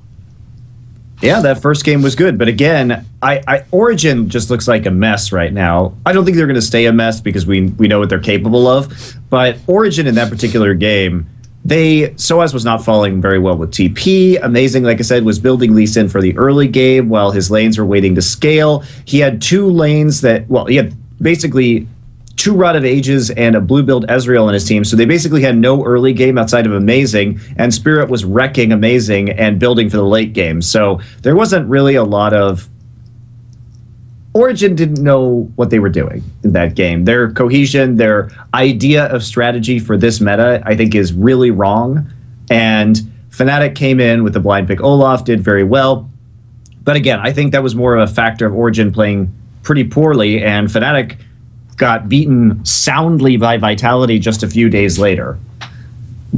And so when they got beaten, which was so sweet, by the way, which is so sweet. Look, I love Fnatic as an org. I think they're a great organization, but goddamn, their fans have pissed me off in the last year. We gave them worst fan base on our By the Numbers show from 2015 for just being so damn obnoxious. And I just couldn't believe that after that one game versus Origin, the entire internet erupted after one game with, my God, Fnatic has done it again. They turned around this roster, and it is suddenly just so perfect once more. What an incredible infrastructure this team has, only to get wrecked by Vitality in their next game. It takes time to make these changes, guys. It takes time. And I think that Fnatic, drafting a rookie like Huni and a traditionally bad jungle like Reignover last year, they rolled the dice, and they got lucky.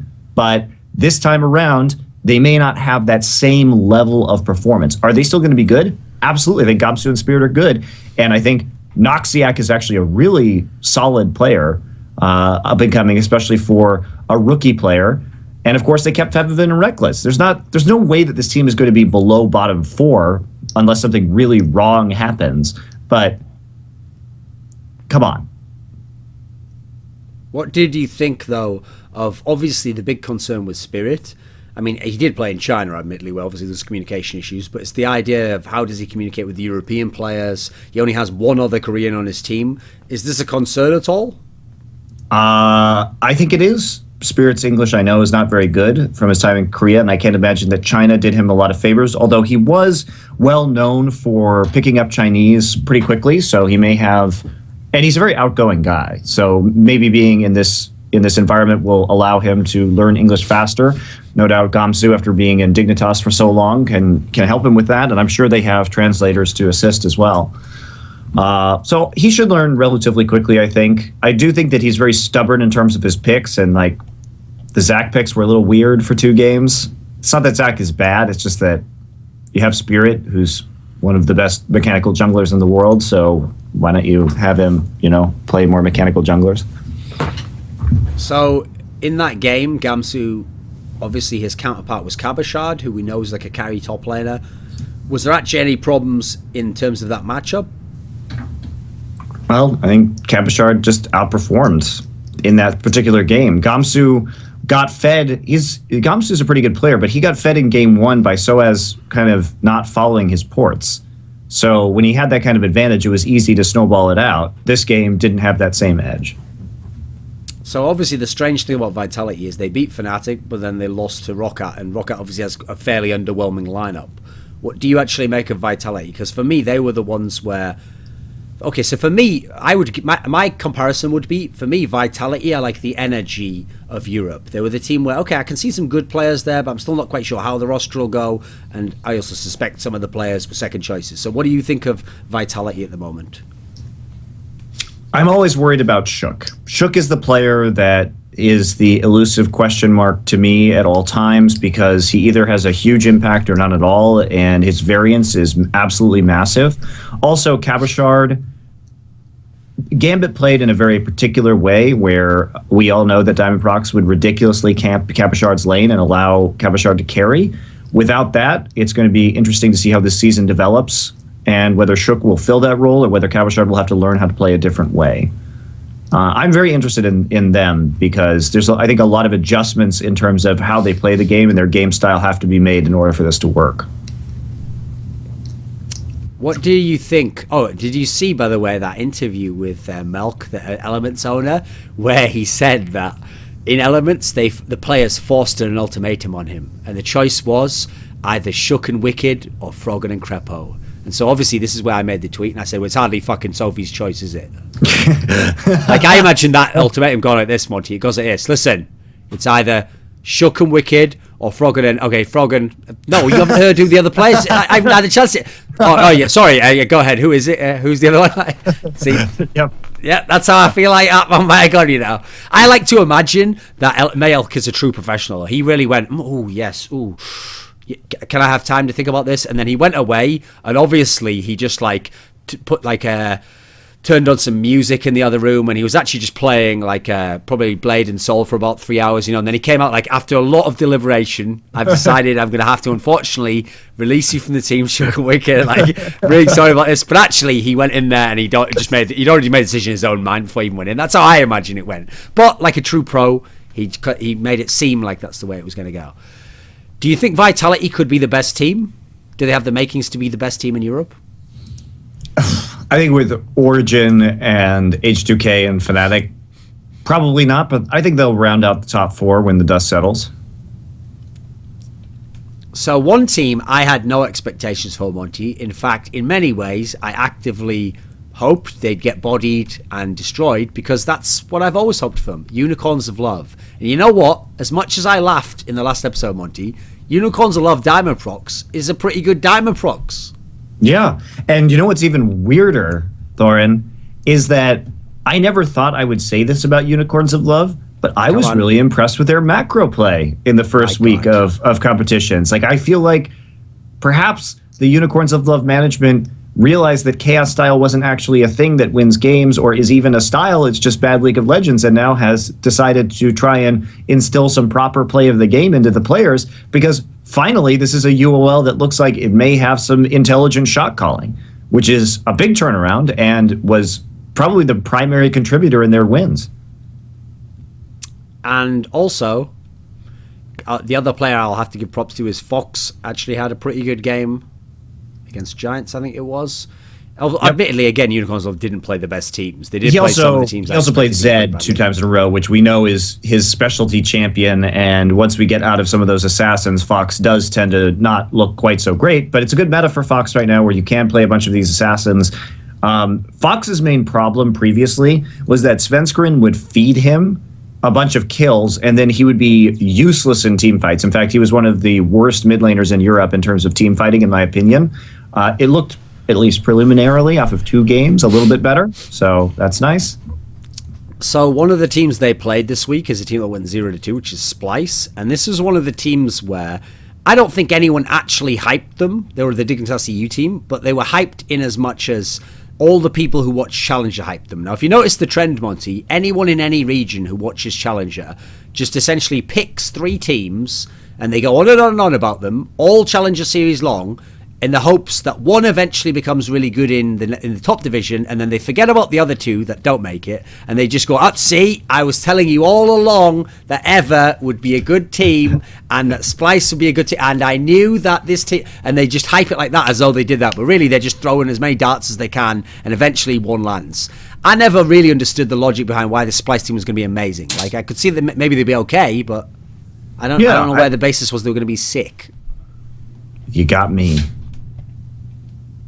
I think part of it probably came from the fact that Broken Shard was involved in some way. And if you notice, Broken Shard conveniently tells you that every player he's ever fucking played with is a really good player.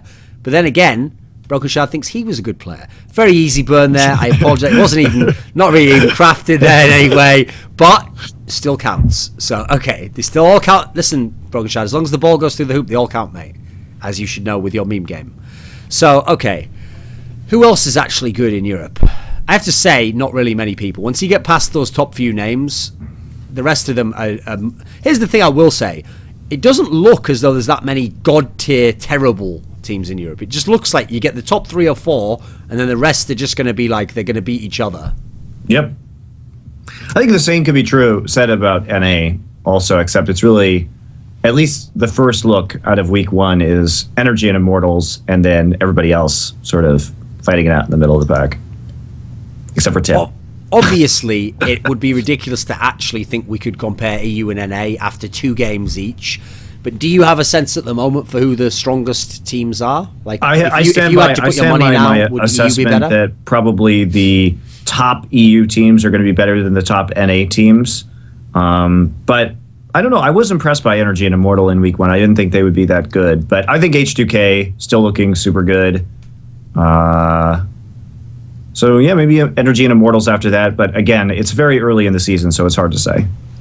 And that's also, obviously, another factor that goes in favour of H2K is they don't have any Koreans on their team. Yep. So they've already got a good start, and there's not some huge what-if of, like, oh... Because you notice, it's amazing to me how many people just assume that the Korean will speak English or it won't be a problem. It's actually just assumed nowadays, which is kind of crazy to me. Like, I don't assume that naturally Spirit and Featherfin should get some amazing synergy. It'd be nice if they would, but I don't understand why it would be assumed. Yeah. It's just strange to me.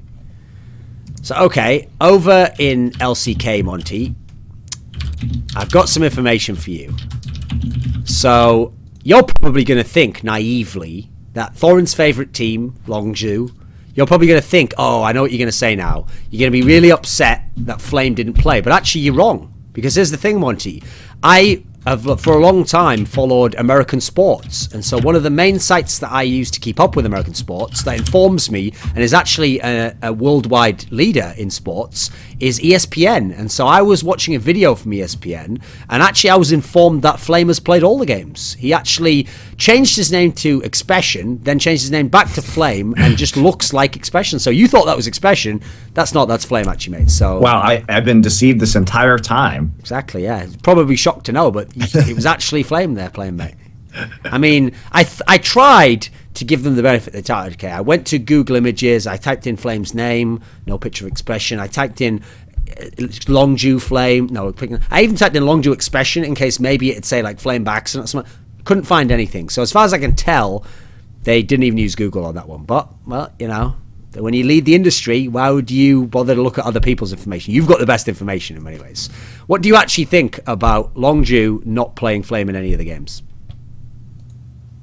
I think Expression's been playing pretty well. Actually, he's been surprising me. I thought he would be I thought Flame would be starting. I thought that perhaps Flame would be coming into some of these games later on. But Expression on his own has not been doing AFK split pushing. Obviously, there's still synergy issues with the team. We saw it yesterday when Longzhu lost to Samsung after crushing game number 1 and having a very commanding lead in game 2, only to give up that advantage. But I don't think Expression's been the problem. I think it's been mostly team synergy. Until I see how exactly Flame does in a game, or if Expression's going to fall off, then it's hard for me to say. But I think on an individual level, Expression's definitely been doing really well. Is the implication, or maybe it's even been stated, that behind the scenes they compete for the spot and Expression was playing better, therefore they used Expression? I assume that's what happened. I don't know for sure. Because obviously the thing that's quite ridiculous is that they hyped the fact that Flame was coming, and they made that a big PR thing, and then they even made fucking OGN commercials with him and Ambition, and then he played it in the game. So I don't know, man. Just saying. They know more about what scrims have been going like and what team synergy has been doing. So I can't say for certain, but that would be my assumption. I mean, it's actually become like Kafka-esque for me at this point in time. Like it's like League of Legends as an entire community is getting together and having secret meetings to fuck with me. Like the idea that they would even do all that promotion and they're not even playing any of the games. Brilliant, great, excellent. So anyway, I think everybody assumed that it would be happening. Yeah, everyone thought so. What do you think of the fact that Longzhu are a team where everyone was saying this team could be the best team in Korea, could be the best team in the world, has lost to Samsung Galaxy? Samsung is not as bad as you think they are. First off, let's just start there. Well, how good do you think they are? I don't think they're going to finish top 5. I think they'll finish top 5. So who will they finish top 5 over then? So who will be the top 5, Monty? Probably KT, Tigers, SKT, Longzhu, and probably Samsung will be the top 5. Wait a minute. KT, Tigers, SKT, Longzhu, Samsung. So we've got no Jin Air. I don't think Jin Air is going to hold up in the long run. We'll see, though. EM Fire's terrible. CJ is terrible. Africa has been underperforming. Spenu has only played 1 game, but I don't think they're better than Samsung. So, see, at the moment, I would put my money on Jin Air to be better than Samsung. Interesting. Okay. They have some Fair decent enough. players. They have some that are returning players that are decent. They have some potential on some players. I think Samsung, I don't know. I think Stitch has been playing really well. I think Crown and Cuvée have really gotten better. So I think they'll have more versatility in terms of strategy than Jin Air will. But Trace has been playing super well so far, which has been interesting and surprising. So what about SK Telecom with Duke? Because they've also lost a series. I mean, actually, what's funny is the two teams expected to be the best, because everyone underrates Tigers, is SKT and Longzhu, and both have lost a series. So what do you think of the new SK Telecom? Well, they lost the series by putting in their sub players and then Bengi playing Evelynn. I don't know if Bengi has run out of jungle champions to play right now because he couldn't get Rek'Sai released that game, and so he defaulted to Eve, which was really weird because we know he can play other picks like Lee Sin that may be a bit better in this meta. But can Bengi play Graves? Can he play Kindred? Not really Bengi-style champions. So SKT may struggle as long as Bengi doesn't have that, I would say, wider champion pool. That Faker guy's pretty good, though. Yeah, he's pretty great. But they put him on GP in the second game where he was trying to scale and Duke was getting absolutely slaughtered by Trace's top Graves and Winged playing the best game of his entire career. So, what do you think of Quinn top lane? Do you like it? I do like it. It's a strong duelist. It's a nice counter to Fiora. It provides a lot of map pressure because of the speed at which you can get to locations with her ultimate. I think it's a fun champion to play with a kind of dueling style where you can split push and play a very rapid macro game. Do you actually think it's worth SKT using Scout? Like, is he actually going to develop into some kind of legit mid lane that they're going to use, do you think? I've seen 2 games. I have no idea. Okay. I mean, we haven't seen anything in the games we've seen so far, though, right? He's not been great. He has not been great. But also, credit to Jin Air because they threw a massive curveball at SKT. I mean, when we talk about their composition, Jin Air is definitely, I would say, a thought leader right now when it comes to how the metagame is evolving, because they brought out the top graves first. They played both a pushing style with it and a burst heavy kill style with it across the two different games. But if you're going to have to play against triple AD carry and Siege and a team that never wants to fight you, that's a rough second professional game to play, because you're just never going to see that level of coordination in solo queue. There's nothing that can prepare you for what Jin Air did to Scout in the first game of that series. What do you think of KT Rolster? Weird. I like Fly a lot. I think he's been playing well. I think Score has been outstanding so far this season. But they're playing a very different style of League of Legends, which is in stark contrast, for example, to what we're seeing in Europe. Europe's been very, very fast games, very kill-oriented pick composition games that have been typically winning. Like we see H2K winning with like Lil Blanc Lysandra. So a lot of burst. KT's been playing Fiora 3 out of their 4 games and playing split push compositions and scaling for 5 dragons. No one else is intentionally playing like this right now, so it is a bit confusing. They're doing really well at it. They play wave clear with like Victor Lucian and then play Fiora, or they play 1-3-1 with Kassadin Lucian Fiora. Or Kassadin Lucian Gangplank rather. So it's an interesting style. I wonder how effective they're going to be. For example, as of the time we're recording this, they're playing the Tigers tonight, and the Tigers played a much more European style, ultra fast game. And I wonder how they're going to hold up against the sort of withering onslaught that the Tigers brought to bear in their first match. What do you think about the fact that it turns out Hachani is the starting support player, not Ignar? He's been doing okay. It's definitely not. He gave up first blood in his typical face checking Hachani way one game, but his team fighting's been good. He's no Peekaboo though. Clearly.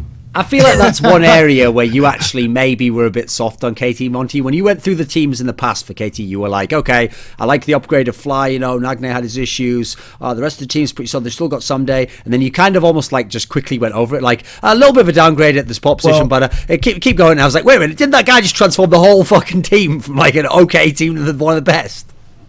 He did, and Hachani, though, I don't know how much voice he's adding with the team. Obviously, Hachani has played with Someday rather before, so there's some synergy there. I don't know what he's bringing to the team right now. He's looked pretty good, not great, but again, only seen a few games. I'm surprised they haven't started Ignar, who I think would have still been a downgrade over Peekaboo, but at least on an individual mechanical level, not an extreme one. And the bottom of the league is basically trash, you're saying?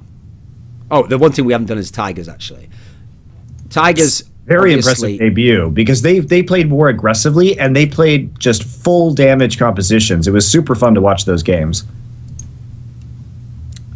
Obviously we haven't had many games.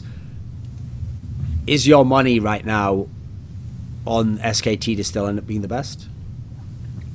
I think in the long term they're going to be very good. But the Tigers, Peanut looked like he was really adapting well to that team. The Tigers and KT are definitely going to be contenders, I think.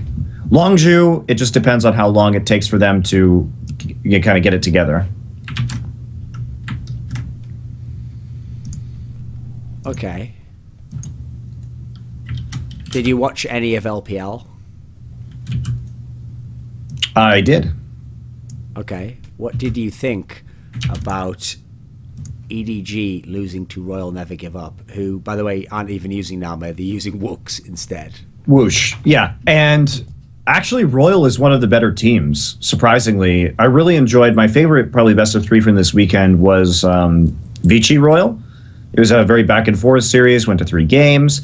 And what I really like about Royal right now is, first off, I know you asked me about EDG. EDG looks like a mess in the draft. Sorry, I keep not answering your questions. EDG looks like a mess in the draft. They don't seem to be on the right page for this meta, or if they pick their champions, they're not playing them out properly.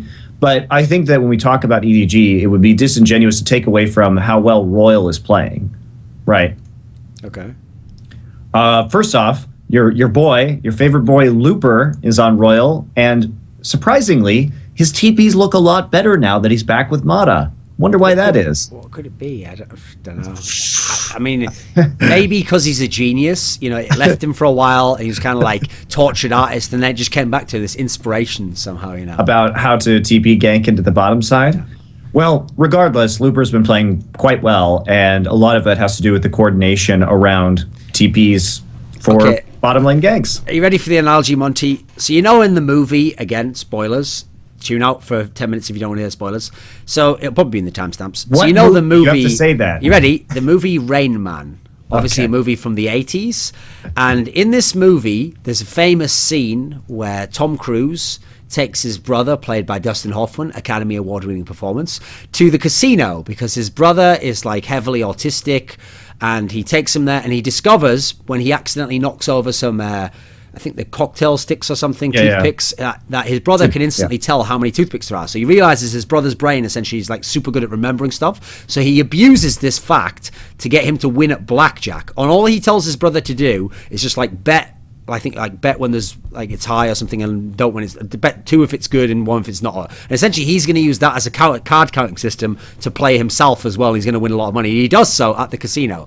Now what I think happens here, Monty, is that it's kind of like that with Looper and Mata. Mata even now doesn't really understand, and Looper still doesn't understand what teleports are or what they do, but Mata just tells him in certain situations to do this. Looper just does it, and they have a success. The problem is people then say, wow, Looper, you are a brilliant blackjack player who probably deeply understands the strategy of this game and is able to count, and it's like, no, he just does the bet 2 for good and 1 for no, and left to his own devices, I mean, you can fill in the rest of the blanks. So that's the end of that analogy, the end of the Rain Man segment of the show, for now, unless I think of something great later on. And, yeah. So, okay. Do you think Royal Never Give Up could be a potential LPL champion? I think they're looking really strong. I really like MLXG right now. I think that he's been playing quite well. He's a really interesting... he's an interesting jungler to watch, and I like what's been going on with Mata and Looper very much. So, yeah, maybe they can. I think Xiaogu and Vici also are probably the most relevant teams to discuss in the LPL right now. But I like Royal. I like where they're going. I think the roster changes made sense, and it seems like Mata and Looper have instantly reestablished their synergy. So I know deep down you must have also, in some sense, obviously I'd never accuse you of this directly, been something of a fan of IG, in as much as you like to see Kakao and Rookie play, you like to see that synergy. How do you like Rookie's synergy with roll-swapped dog shit AD carry Kid into jungle? China is the best. I can't even discuss this topic. It's good, isn't it? It's good, right? Why does China have to ruin all my favorite Korean players? Also, apparently, IG literally is the CLG of Korea. They literally China. They literally just roll swap all their old players. Well, we're not going to get rid of Zitai. He's a top player now. Kid, jungler. Well, why not, right? I mean, maybe they really did use the logic of play Graves. Could just go and play Graves in the jungle, I guess. Like. Good system, right? They'll probably make worlds, don't worry. I'm sure they know what they're doing. What I don't understand is IG's like the original team that are supposed to be owned by like some billionaire dude. Like, does he really just not? Is he some masochist or something? What the fuck's going on here? Doesn't even make sense, does it? He's too busy. He's too busy actually buying out the production rights for the LPL this season. Thorin, didn't you realize that? Okay. He now controls the entire league. But I'll give him By credit, the way, Monty. In what universe should it be allowed? Like, seriously, Riot, can you please do something about China? How does a team owner in a league also control the production of said league? Don't you think that might be a little biased towards a particular team? Like, come the fuck on here. Can you please step in? See, I feel like they can't because they sort of sold all their shares, and actually the Chinese company now owns all of that shit. So let me put it this way. Is Jerry Jones, the owner of the Dallas Cowboys, allowed to broadcast Cowboys games? Like, what the fuck is that? That is messed up. So, okay.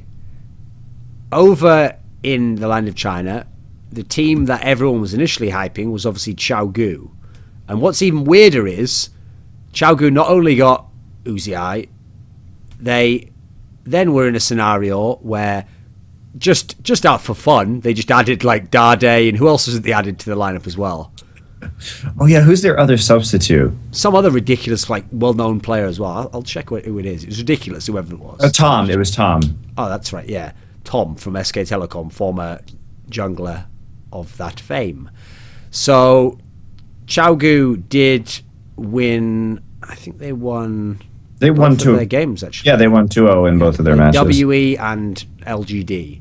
Yeah, so, let's be real. WE, not too much of a surprise. Beating LGD is pretty good, though. Yeah, well, LGD obviously struggling at the start of the season for sure. Good old Doinby going ham. Wrecking. What world do I Wayless. live in where Doinby is the starter and Dade is on the bench? And also in 2 games, Imp got 1 kill. So he's in hell. So enjoy that.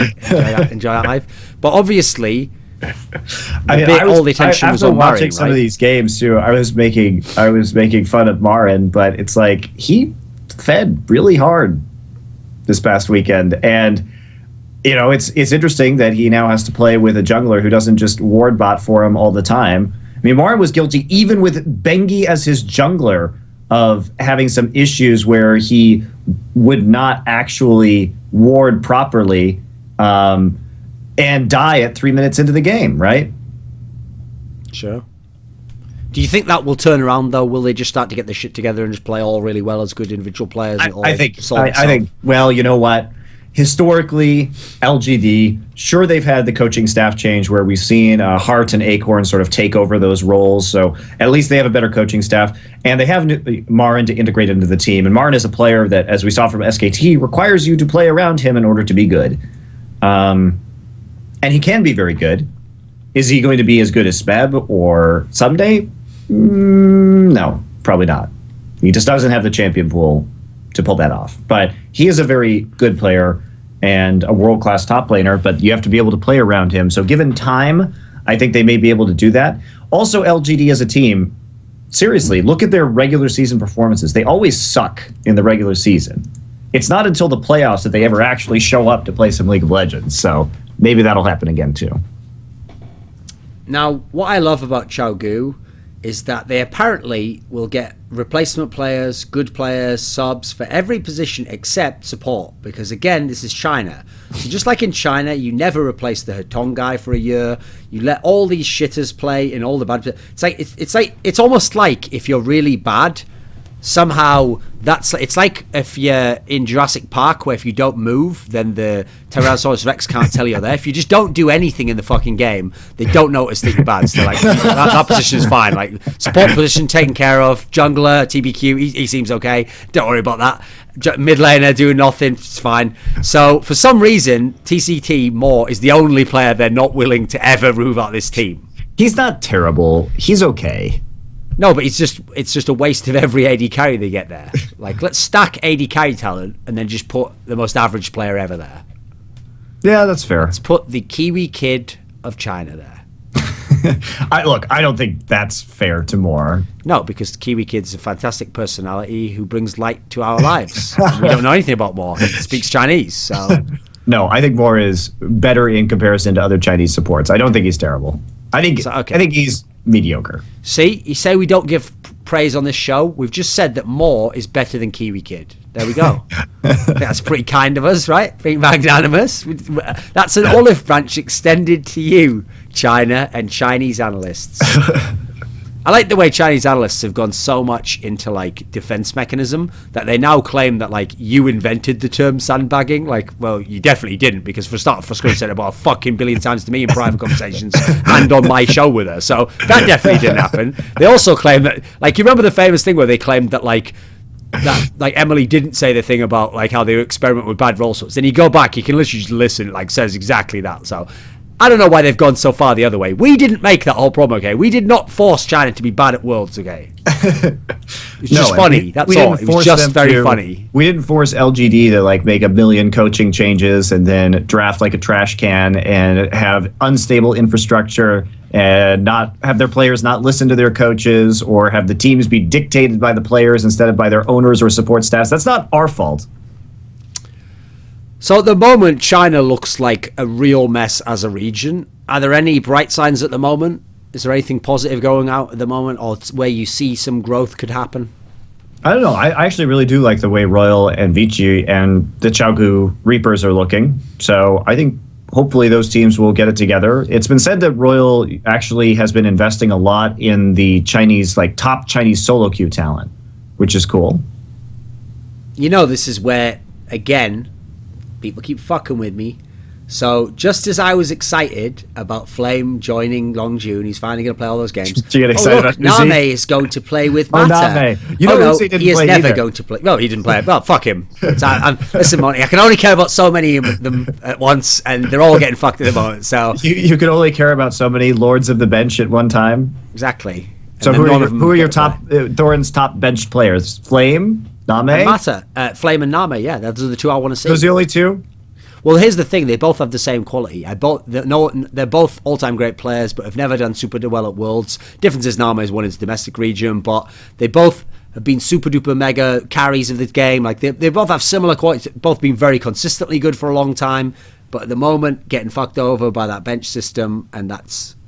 I don't. Here's the thing: I'm not one of these people who's like a hater. Like you saw when Acorn was super good, I was never like Flame should always be in over him. I just wish in that scenario, why can't he go to another team and be good on another team while Acorn stays in that team? So I don't like that approach in general.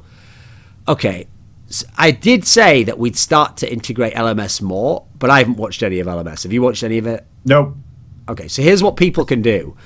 Clement actually wrote like an article about the first week of LMS. And if you go to his Twitter, which is Clement K. Chu. But you should be following, you idiots. I mean, he doesn't tweet that often, but even Doesn't matter. Just follow anyway because he doesn't tweet annoying stuff. So it's not like when there's girls and you're sort of trying to weigh up like, oh, how many selfies to how many posts about their life that I don't care about? What is the ratio? What is the golden rule, as I call it?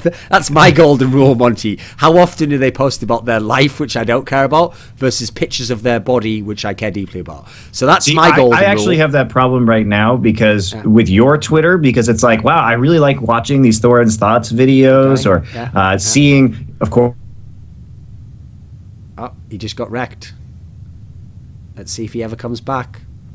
Maybe by trying to curse me, the internet has wrecked him. I mean, you know. Oh, you actually lagged for a second there. Yeah, right. Oh. Okay, so you all you said was the part about you want to watch Thorin's Thoughts or something. Yeah, I want to watch can understand that. I can relate to that. I enjoy some of your commentary about players. I like your retweets sometimes of your philosophical accounts. But, you know, sometimes he just goes too ham on hating Slasher or talking about the Esports Old Boys Club or a million other things that I don't really understand or appreciate. Well, you know, sometimes you post show tunes. So we all have our flaws, Monty. We all have things that are little idiosyncrasies that really annoy everyone around us that we will never stop doing. And You know that's what? the agreement. I don't post. First off, I don't post show tunes. I don't even know what you're talking about. No, worse than that. You take Disney songs and then rework them with League of Legends. You know how many times this happened? Like 4 Too times. Too many, Monty. I don't know what the number is, but insert the number and it's too I've got many. to see Slasher posts in the last week, like Too 10 many. a day. Too many. Here's the thing, Monty. When you're killing a zombie, you don't just shoot it in its leg. You have to shoot it in its head. You have to smash it. You have to salt the grave. You have to bring along artifacts that will destroy it forever. So that's all I'm trying to do is be. I think you're talking complete. about vampires and not zombies at this point. Don't know. I'm trying to kill whatever evil is out there, Monty. I'm just a good guy trying to fight against. I'm like Ash from Army of Darkness. Okay? I'm just trying to battle against the force of evil. Don't know what I'm doing, but I'm just doing my best. Duncan Shields, Vampire Hunter. Yeah, would be a good show. So, and obviously, there'd be loads of times when I'd run up and I'd like shoot someone with a crossbow, and they'd be like, "No, he wasn't a vampire. He was just a TSM fan." And I was like, "I have to be sure." You're actually perfect for killing the undead because as a ginger, you actually already don't have a soul. So maybe. I mean, are you implying, Monty, that people who are ginger from Poland?